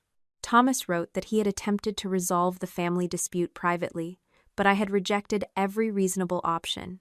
He claimed I intended to use regulators and lawsuits to close the clinics unless the family surrendered control to me. An audio file was attached. It lasted 7 seconds. My voice said, if this is what the clinic has to become to survive, then maybe it should not survive. Nothing about the transition fund, nothing about transferring patients, nothing about outside supervision or correcting false records. Just my voice, clean and unmistakable. Leah obtained the full conference room recording within an hour. We preserved it, compared the file information, and drafted a notice stating that the clip had been cut from a longer conversation. The damage had already moved faster than our correction. Kelly had agreed to speak with Leah about pressure to sign late procedure notes. She canceled the meeting that afternoon. A billing coordinator who had asked whether her login was used after hours stopped returning calls. Someone posted Thomas's clip in an employee group. Replies appeared beneath it. She wants all of us unemployed. She has never cared who gets hurt as long as she is right. Easy to destroy a company when you own part of it. I read each message once, then closed the page. Calling every employee to explain myself would have made the situation worse. Sending a defensive mass email could be described as witness pressure. Leah advised a narrow response through counsel and direct preservation requests for anyone with relevant information. You gave him the sentence he needed, she said in her office that evening. I know. I am not saying that to punish you. I know that too. Leah placed the full transcript beside the edited clip. You did not meet him to learn what he knew, she said. You already knew enough. I looked down at my hands. I wanted him to choose the transfer plan. You wanted him to choose you. The words left no room for an objection. For most of my life, Thomas had praised me for being dependable. He called when contracts needed reading, when employees needed calming, and when Marissa created a problem no one wanted attached to her name. I had mistaken usefulness for trust. My father had chosen me many times, but only as the person expected to carry the weight. That night, I opened the external reporting packet on my dining table. Leah had marked every page requiring my authorization. The red folder containing my old report sat beside it. My phone vibrated. Thomas had sent one message. There is still time to stop this. Before I could respond, another text appeared. It came from Kelly. I'm sorry. I have 2 little girls, and I need this job. I cannot help you close the clinic. I stared at the words until the screen dimmed. My father had taken the part of me that worried about innocent people and turned it into the reason those same people no longer trusted me. For the next 5 weeks, my father's edited recording did exactly what he intended. Employees who had once brought me late charts and whispered concerns in my doorway now avoided my calls. The clinic released weekly statements promising uninterrupted care, stable jobs, and a fair internal review. My name appeared only when they needed someone to blame for the tension. Leah continued preserving records and preparing the external packet, but I had not authorized her to send it. The internal transition plan still sat on my dining table. Every morning, I told myself I was giving my family one final chance to surrender control without destroying payroll or interrupting treatment. Every evening, the same truth waited beside the folder. Thomas had not opened the proposal. Judith had rejected it. Marissa had never answered any condition that required her to step away from patients. Still, I kept the packet unsent. At the end of May, Monica asked to see me again. She arrived at Leah's office, carrying the same canvas tote, but this time she also brought her daughter, Rachel. Rachel remained in the reception area while Monica met with us. Their conversation before the door closed was quiet and strained. The careful politeness of 2 people still repairing something that should never have been damaged. Monica sat across from me and placed the hospital letter on the table. I heard the clinics may close, she said. That is possible. Employees are saying you want them closed. My proposal keeps the safe services operating under independent control. Does your family have to agree? Yes. And have they? No. Monica smoothed one corner of the letter. Then it is not a plan. It is a request. The words were not cruel. That made them harder to dismiss. I am trying to prevent innocent employees from losing their jobs, I said. How many employees? 186. She nodded, as though committing the number to memory. Then Monica pushed the hospital letter toward me. The line describing her as seeking controlled medication had been highlighted in yellow. And how many patients have already paid to keep those jobs? The room went still around us. Monica did not raise her voice or continue speaking. She let the paper answer for her.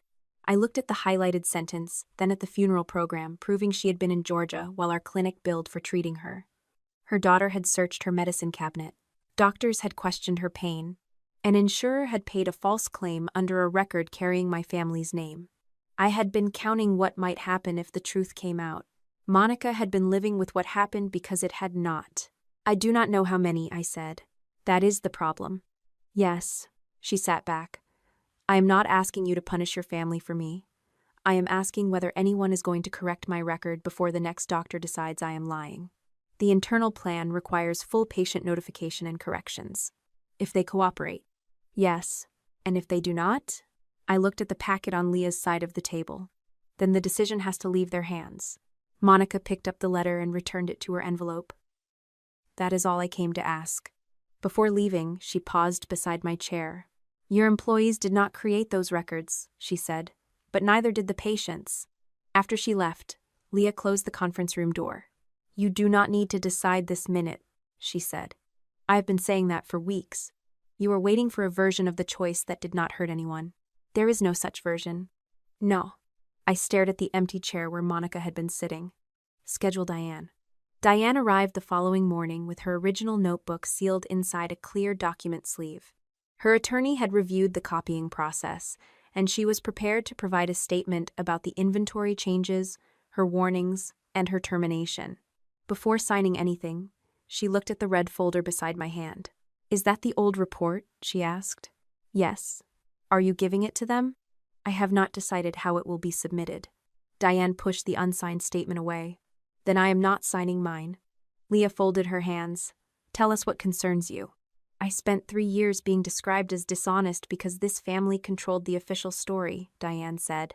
"I will not help build another story where Natalie was perfect and everyone else was corrupt." "I never claimed I was perfect," I said. "You signed the report that ended my complaint." "I know. You used records supplied by the person I accused." "I know that too." Diane's gaze did not leave mine. "If investigators learn about it from your family instead of from you, they will wonder what else you left out. It may cost me my profession. It cost me mine." The sentence landed without decoration. Diane continued. "I will tell the truth about what Judith ordered me to do.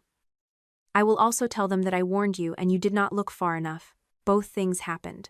You should tell them both, then give them both." I opened the red folder. The old report rested inside, its pages softened at the folds, the removed staple leaving 2 rust-colored marks near the top. My genuine signature appeared on the final page beneath a conclusion that had protected the clinic and ended Diane's request for an outside review. 8 years earlier, I had believed I was preventing panic over a documentation error. 3 years earlier, I had repeated the same mistake with Diane. I had trusted summaries because they kept the problem small enough to control. My family had counted on that habit when they chose me. "I will include it," I said. Diane watched my face for several seconds, then pulled the statement back toward her. "Now I will sign." That night, I returned to my house alone. The police had released the bedroom weeks earlier. The closet had been cleaned after the evidence team finished, but I had not restored it to the way it was. The winter boots sat on the floor beside the empty shelf. Every time I considered putting them back, I saw the black bag handle hanging between the boxes. Rain tapped against the windows. The air inside smelled faintly of dust and the lemon cleaner used on the evidence area. On the dining table, I placed the 2 choices side by side. The internal plan filled 1 folder. It offered a supervised transfer, temporary payroll protection, safe patient relocation, and an opportunity for my family to disclose the damage voluntarily. The external packet filled 3 binders and an encrypted drive. It contained the recovered laptop material, the door code history, the camera recording, the evidence list from my closet, medication lot information, provider logs, Monica's disputed records, Diane's notes, the edited audio clip, the full recording, the rush suspension documents, and the meeting minutes created before the meeting occurred. The red folder remained separate. I made coffee, forgot to drink it, and read the old report again. The paper carried the smell of the file box where it had rested for years. My signature pressed through hard enough to leave a faint impression on the next page. I remembered Judith sliding the document toward me in the conference room, Thomas checking his watch, and an administrator waiting outside to send the final report to the insurer. 60 employees had depended on the clinic then. That number had been repeated until signing felt like the responsible choice. I had not known the conclusion was false, but I had known the review was incomplete. Instead of stopping, I had accepted the answer that created the least immediate damage. 8 years later, I was sitting in the same kind of silence, searching for another answer that would keep the building standing. Monica's letter lay in the external packet. Diane's unsigned termination notice lay beneath it. The employees I wanted to protect had names and families. So did the patients. Near midnight, I called Leah. She answered with the rough voice of someone awakened from sleep. "Natalie?" "Include the report I signed," I said. "All of it." A pause followed, then the sound of a lamp switching on. "I need to advise you again that this may expose you to professional discipline," Leah said. "It may affect your ownership claims, your credibility as a compliance officer, and any future position that requires a background review." "I understand. You may be questioned about why you did not escalate the issue 8 years ago and why you accepted Judith's documentation." "They should ask." Your family will say the report proves you approved the controls. Then the investigators can compare what I approved with what happened afterward. Leah's voice softened. Once the packet is delivered, we may not be able to control which agencies act first or what becomes public. I am not asking to control it anymore. Are you certain? I looked toward the dark hallway leading to the bedroom my mother had entered. They can judge what I did, I said, but they will not use my silence to bury what they did. Leah inhaled slowly. I will finalize the disclosures in the morning. No selective summary. No selective summary, she agreed. Include Diane's warning to me. Yes. Include the full audio of what I said to Dad. Yes. And include the offer they made to buy my shares. It is already listed. I closed my eyes, not from doubt, but from exhaustion. Send it. The next day, Leah delivered the material through the proper legal channels to the entities with authority over separate parts of the case. No single office received unrestricted access to everything. Patient information went through protected processes. Medication and billing concerns went to the parties responsible for reviewing them. The suspected framing evidence remained with law enforcement and the attorneys handling preservation. There was no dramatic announcement. A courier collected sealed materials. Encrypted files were transferred through secure portals. Leah received confirmation numbers and preservation notices. By late afternoon, the decision I had delayed for weeks existed outside my family's reach. Judith called twice. Thomas sent a message asking whether I had done something irreversible. Marissa emailed that any disclosure of clinic records would prove I had always intended to damage her. I answered none of them. The packet had to stand without my anger. In early June, Omar received access to additional provider records under the new Preservation Authority. Leah, an outside examiner, and I met in her office while he compared the clinic's visible files with the software company's original logs. My account had been disabled at 8:23 on the Saturday morning after the laptop discovery. The provider confirmed that no successful login occurred under my credentials after that moment. Yet several documents appeared inside the clinic system, with dates suggesting I had reviewed them before my suspension. Omar opened the first log entry. This PDF was uploaded on March 24th, he said. Judith Blake's administrator account, device assigned to her office. The visible form displayed an effective date from February and carried the scanned image of my signature. He opened another. Uploaded March 26th, same administrator account, same workstation. Effective date entered as January. A third file followed, then a fourth. Each one had been inserted after I lost access, but the dates printed inside the forms made them appear older. To an employee using the ordinary clinic screen, the records looked as though they had existed before my suspension. The provider's log preserved the truth underneath. Judith's account. Judith's computer. The actual upload times. She did not use Natalie's disabled account, Omar explained. She used her own administrator privileges to add documents carrying Natalie's signature image and entered earlier effective dates in the form fields. Leah looked toward me.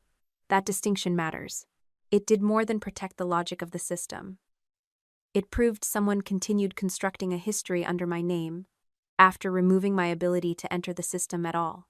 The old report did not make that evidence weaker. It showed exactly where the signature image came from. Omar moved to the forensic index from Marissa's laptop. There is one more item the examiner flagged after the expanded authorization. What kind of item? Leah asked. A deleted folder. It was not opened during the first review because it fell outside the immediate home entry material. The folder name appeared on the screen, after Natalie. Omar looked at us before continuing. The recovered index shows documents assigned to your father, your mother, and Dr. Blake. My family had not prepared only one person to sacrifice. They had prepared for what came after me. The folder called After Natalie did not bring police to my parents' door the next morning. Nothing happened that quickly. By June, the laptop had been imaged, the original secured, and copies of specific files released only through the proper process. Separate reviews opened around the same facts. Law enforcement examined the entry into my house and the planted evidence. Insurers reviewed claims. The state medical board looked at Marissa's conduct. Other authorities focused on controlled medication records and altered documents. Each office asked different questions, and each one wanted the answers in its own format. For most of that summer, my life became dates, interviews, sworn statements, and long stretches of silence between them. I gave the same timeline until I could recite it without looking at my notes. Marissa called at 5:32 on Friday evening. She insisted on Northgate, 40 minutes from my house. I arrived at 6:34. Judith's code opened my front door at 6:43. My mother later claimed she was still outside. The bag was found behind the winter boots. The suspension email had been drafted before the bag was discovered. Investigators asked about the 8-year-old report. I told them I had signed it. They asked whether I knew the conclusion was false. I said no. They asked whether I knew the review was incomplete. I said yes. No answer made that page disappear.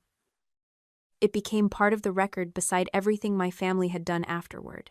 Leah submitted the board bylaws, the meeting notice sent less than an hour before the vote, her written objection, and the minutes created before the meeting supposedly took place. Majority ownership gave my parents voting power, but it did not make fabricated procedure legitimate. The rushed suspension mattered because it showed preparation. My family had not reacted to evidence found in my house. They had prepared their response before the evidence was there. By August, the investigators had enough preserved material to compare Judith's changing explanations with information that did not change. First, she said she brought soup and found the door locked. Then she said the door had been open when she arrived. Later, through her attorney, she claimed she entered because she feared someone had broken in. The smart lock recorded her personal code. The hallway camera showed a hand turning the device toward the wall minutes after that code was used. A neighborhood camera captured her SUV entering my street and leaving 27 minutes later. The soup was never found. Neither was a container, grocery bag, or receipt showing she had purchased it. The medication lot numbers inside the gym bag traced back to inventory under Judith's administrative control. Several vials appeared on clinic records as used or destroyed, although the original supplier records showed they came from the same shipment. No one fact proved the whole plan. Together, they left less room for her stories. The clearest answer to the laptop question came from a deleted message recovered between Marissa and Judith. At 6:36 that Friday evening, 2 minutes after I entered Northgate, Marissa wrote, "She made it. You have at least an hour." Judith replied, "I am already here." The technician had not been an accident in their schedule. Marissa had sent me across town on purpose.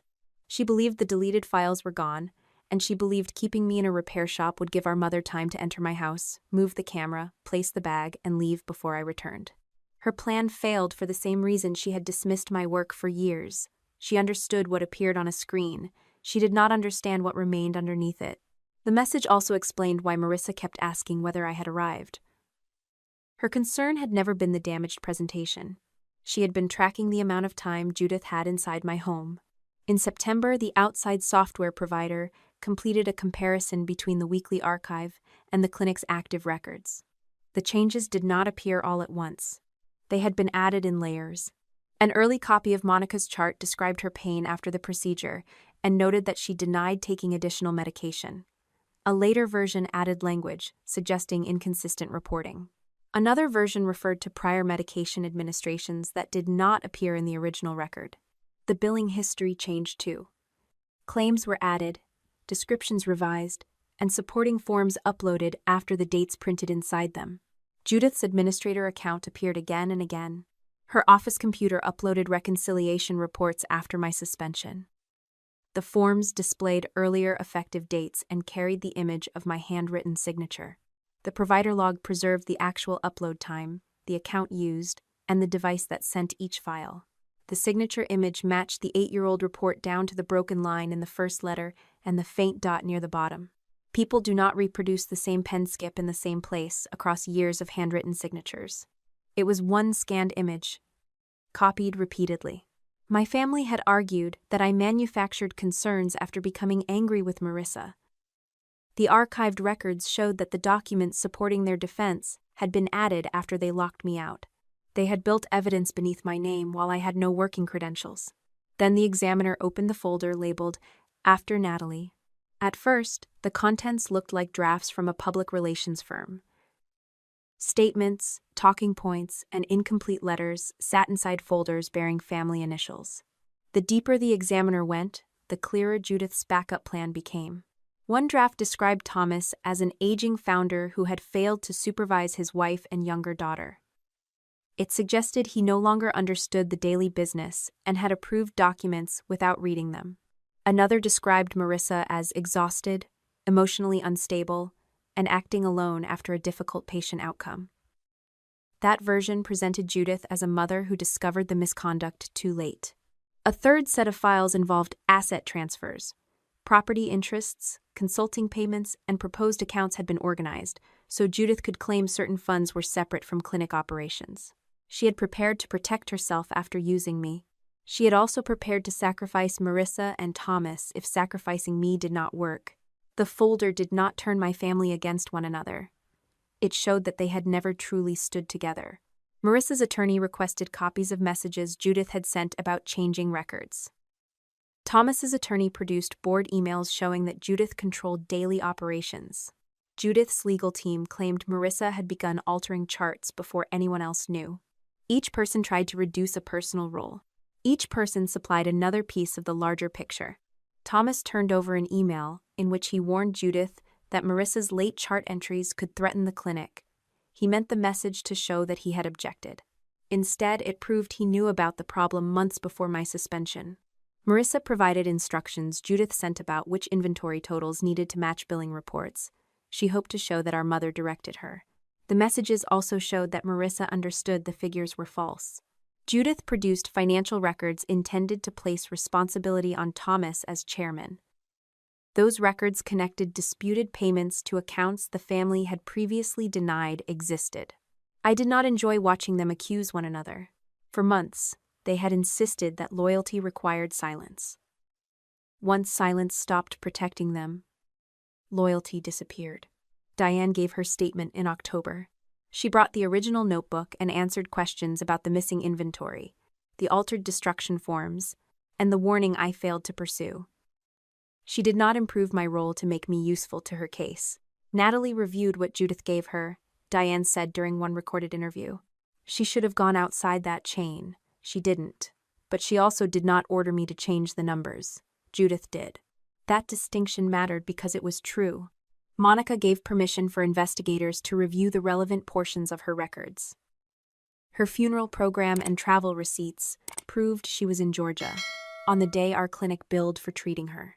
The hospital letter showed what followed when altered records portrayed her as seeking medication. Other patients were contacted through protected procedures. Not everyone remembered precise dates, but several disputed services or language added to their charts. One man had been billed for medication on a day he was admitted to another hospital. A woman found a procedure note describing consent she said she never signed. Their cases did not depend on mine. Mine helped expose where authorities needed to look. By December, Marissa was placed under an emergency restriction that prevented her from performing the high-risk procedures at issue while the licensing process continued. It was not a final revocation, and the board had not yet decided every allegation. Still, for the first time, she could not enter a treatment room and rely on the Blake name to stop questions at the door. Thomas was removed from daily control under an interim agreement. He continued calling himself founder, but he no longer approved payroll changes, record corrections, or legal responses without outside review. Judith lost access to the clinic's banking, billing, and administrative systems. Her attorney described the restrictions as unnecessary punishment before trial. The monitor described them as preservation. The clinics continued operating in a reduced form through the winter. Procedures connected to the disputed records stopped. Some patients were transferred. Insurers delayed payments while claims were reviewed, and vendors demanded assurances before extending further credit. Employees were not all dismissed at once. That had been my family's favorite threat, but it was not the only possible outcome. The process was ugly, expensive, and slower than anyone wanted. Some employees left. Others stayed under temporary management.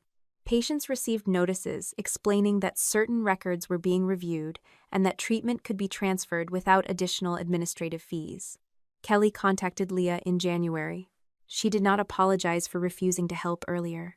She simply said she was ready to tell the truth. Kelly described being asked to sign a procedure note after the date of treatment. When she refused, Marissa told her the correction had already been approved by compliance. Kelly believed that meant me. The supposed approval carried my copied signature. I thought Natalie had signed off, Kelly said. That is why I stopped arguing. Her statement showed another purpose of the forged documents. They were not created only to fool regulators later. My name had been used inside the clinic to make employees obey in the moment. By February, the temporary monitor reported that the organization could not continue safely under family control. Money connected to disputed claims had to be separated. Patient corrections required independent authority. The ownership dispute prevented ordinary decisions, and every major officer had a conflict. Leah explained what came next before the hearing. They may appoint a receiver, she said. That person would control defined assets and operations under the court's authority. Will the clinics close? Some services may.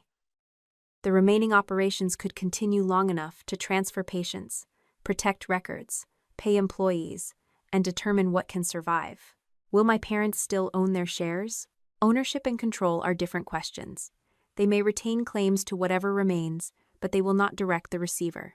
In March, nearly 1 year after I carried Marissa's laptop into Northgate, a receiver was appointed. Her name was Rebecca Shaw. She had managed 2 hospital restructurings and spoke in short sentences that left little room for family history. At the first transition meeting, Rebecca placed an organizational chart on the table. Thomas, Judith, and Marissa had been removed from every operational position. My name remained in a small box beside temporary compliance support. I am not taking ownership, I said. No one has asked you to, Rebecca replied. My father will. That is not my concern. She asked whether I would help identify records requiring correction and explain the archive system to an independent compliance team. The role would be limited, documented, and temporary. I would have no authority over criminal evidence, licensing decisions, or family assets. I agreed to that scope. I did not agree to become chief executive, chairwoman, or the next Blake at the head of the table. Over the next several days, Rebecca arranged patient transfers, froze non-essential spending, and established a fund for payroll and urgent vendor obligations. Employees received instructions from people whose last name was not Blake. At the main clinic, workers covered the brass sign near the entrance with a plain gray panel. The letters remained underneath, but no patient could see them. During our final meeting that month, Rebecca reviewed the options for the remaining services. One location may continue under a new nonprofit or independent operating entity, she said. The patient base is stable enough, and several employees are not implicated in the conduct under review. Thomas's attorney asked what conditions would be required. Rebecca looked down at the report. The Blake family will retain no operational control, she said. No family officer will hold a management position, and the new organization will not use the Blake name. My father shifted beside his attorney. That name has served this community for 30 years, Thomas said. Rebecca closed the report. Then it has had its term. She turned toward me. The viable services can continue, Miss Blake, but only after the name comes off the building. The Blake letters came off the main clinic on Friday, April 17, 2026. No crowd gathered to watch. There were no reporters, speeches, or employees applauding from the parking lot. 2 workers arrived with a lift shortly after 7 in the morning. Metal scraped against brick. Power tools buzzed above the entrance. And 1 letter at a time disappeared into the back of their truck. I watched from Rebecca Shaw's office across the street. Thomas had spent 30 years placing our name on buildings, donation plaques, scholarship programs, and hospital brochures. By noon, the only place it remained was on the court filings that explained why it had been removed. The surviving clinic reopened under independent management with a new name. It offered fewer services, but the doors stayed open. Patients whose treatment could not continue there were transferred through written care plans, and employees who remained received paychecks from accounts my family could no longer touch. My father had warned that removing him would destroy everything. What it destroyed was his ability to decide which truths the business could afford. Marissa's medical license remained restricted while the licensing case proceeded. Her attorneys argued that she had made documentation errors under pressure from Judith, but the records showed more than careless charting. She had altered Monica's notes after a serious complication, participated in claims for treatment that never occurred, and created the deleted packet used to keep me away from home while our mother planted evidence. The message she sent Judith from Northgate's time window mattered. She made it, "You have at least an hour." So did the voice memo about the winter boots, her account history inside Monica's chart, and the false prescription bearing my name. No single item carried the case.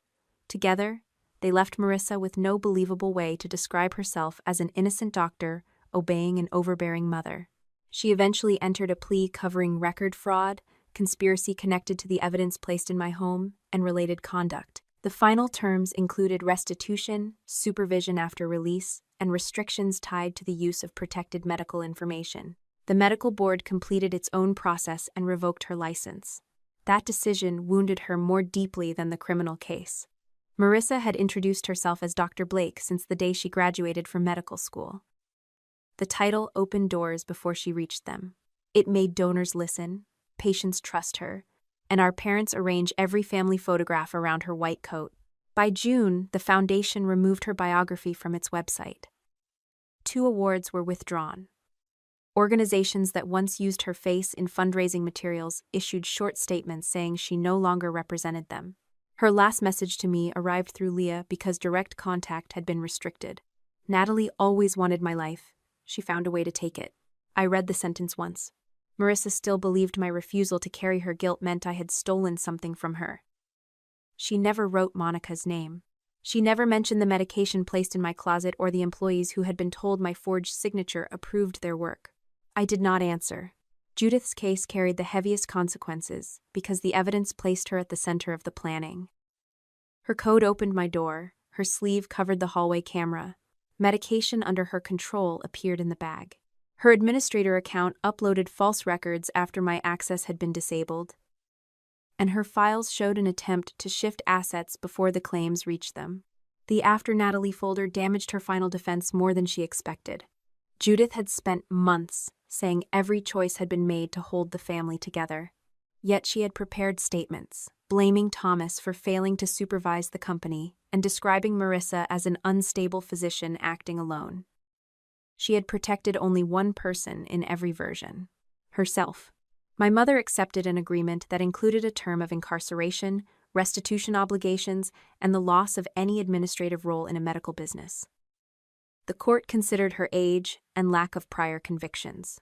It also considered the planning, the use of patient information, the entry into my home, and the attempt to frame another person for conduct she helped conceal. The sentence did not restore every patient record or return the years Diane had spent defending her name. No sentence could do that. It did remove Judith's control.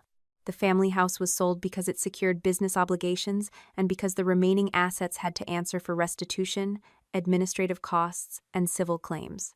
Leah asked whether I wanted to submit an offer before the sale became final.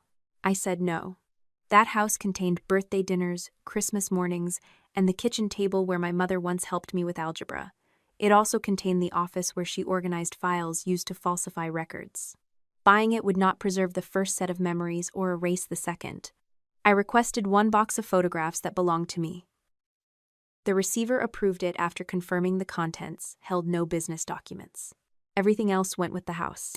Thomas received less severe criminal treatment than Judith because he had not entered my home or uploaded most of the altered files. That did not make him an innocent bystander. He had provided the scan of my signature. He knew a false accusation was being constructed to delay my audit. He approved the suspension before the supposed evidence was discovered, then edited our recorded conversation to make employees believe I wanted them unemployed. The medical board imposed a permanent restriction that ended any return to active practice. He resigned from his hospital positions before they could remove him, though the hospital's final statement still noted that his departure followed findings tied to supervision and record integrity. The court imposed financial penalties and strict probationary conditions under the agreement resolving his role. Thomas remained free. He also remained alive to see the Blake name removed from the institution he had sacrificed me to preserve. Before Judith reported to custody, and before the ownership settlement became final, Rebecca required one last transfer meeting. My parents attended with separate attorneys. Marissa appeared by video from her lawyer's office. A stack of documents waited near my father's hand.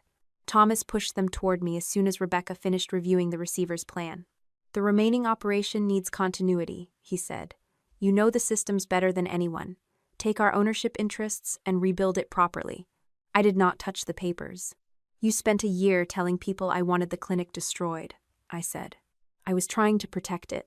And now you want me responsible for whatever survives. You exposed the failures? Thomas replied. You have a duty to repair them. The old assignment had returned in a new form. Marissa created the damage. Judith hid it. Thomas permitted it. Then, I was expected to become useful enough to spare everyone from the final consequences. I agreed to help the independent team correct records and transfer compliance functions, I said. That work has a closing date. My father tapped the documents. This is your inheritance. No, it is your unfinished responsibility. Thomas's shoulders stiffened. You won. I did not do all of this to sit in your chair. Judith adjusted the cuff of her coat. Even then, with her house sold and a report date approaching, she found a way to speak as though the real problem was my lack of gratitude. At least keep the Blake name, she said. Whatever you think of us, it is your name, too. I looked at the temporary logo on Rebecca's transition binder. It belonged to no family. That was exactly why it could serve the people who entered the building.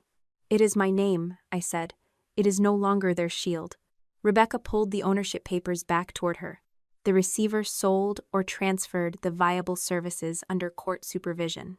My family's remaining interests became claims against whatever assets were left after patient correction, payroll, vendors, insurers, administration expenses, and restitution obligations were addressed. There was no hidden fortune waiting for me. I did not want one. Monica received a formal correction stating that the disputed procedure had not occurred and that the language suggesting she sought medication was unsupported. The corrected information was sent through the proper channels to the health systems that had received the false record. When she showed me the letter, her finger rested over one paragraph. This will not make my daughter forget searching my cabinets, Monica said. No, I replied, it will not. But the next doctor will not begin with a lie. That matters. Yes, Monica said. It does. Diane's personnel record was corrected. The company withdrew the statement, implying she had altered inventory dishonestly and acknowledged that her concerns had not received an independent investigation. She received compensation through the civil resolution, although it did not equal the income or stability she had lost. I signed a separate letter accepting responsibility for dismissing her warning too quickly. Diane read it in Leah's office. You did not blame your mother in every paragraph, she said. My mother's conduct is in the official findings. The letter is about mine. Diane folded the page and placed it in her bag. That is the first useful thing the Blake Compliance Department has given me. We did not become close friends. Forgiveness was not part of any settlement. She had helped expose the truth, and I had finally stopped asking her pain to make me feel better. My own professional review ended earlier this month.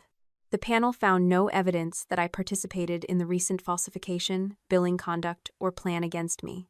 It did find that the corrective report I signed 8 years earlier had not been supported by a sufficiently independent review. I received a formal warning and additional oversight requirements for a defined period. The decision did not clear me of every mistake. That was why I could accept it. Today is Friday, July 24th, 2026. 16 months have passed since I carried Marissa's laptop into Northgate. I now work independently with healthcare organizations that need compliance reviews performed by someone who does not answer to the family whose name appears on the door. My contracts define my authority in writing. When a client refuses access to source records, I leave rather than sign around the missing information. I still live in the same house. After the police released it, I changed every code, replaced the lock, and removed all family access from the security system. For several months, I slept in the guest room because the bedroom smelled like evidence powder and my mother's perfume, even after the walls had been cleaned. Eventually, I carried my things upstairs. The winter boots went back onto the shelf, but I did not push them behind the boxes. I placed them at the front where I could see them whenever I opened the closet. Strength does not mean another person gets to calculate how much of your life you can survive losing. Family loyalty does not turn a lie into protection, and sharing a name does not require sharing the consequences of choices you did not make. Blake is still my name. It belongs to me now. When loyalty asks you to ignore harm, loyalty has crossed into complicity. You should protect evidence, seek help, and refuse deals that depend on silence. Being strong does not mean allowing relatives to decide how much of your life you can lose. You can admit your own mistakes without accepting blame for crimes you did not commit. Tell the whole truth, even when part of it is uncomfortable, because honesty gives others a chance to judge. Family ties deserve care, but they do not excuse fraud, abuse, or betrayal. Your name belongs to you, not to anyone who misuses it.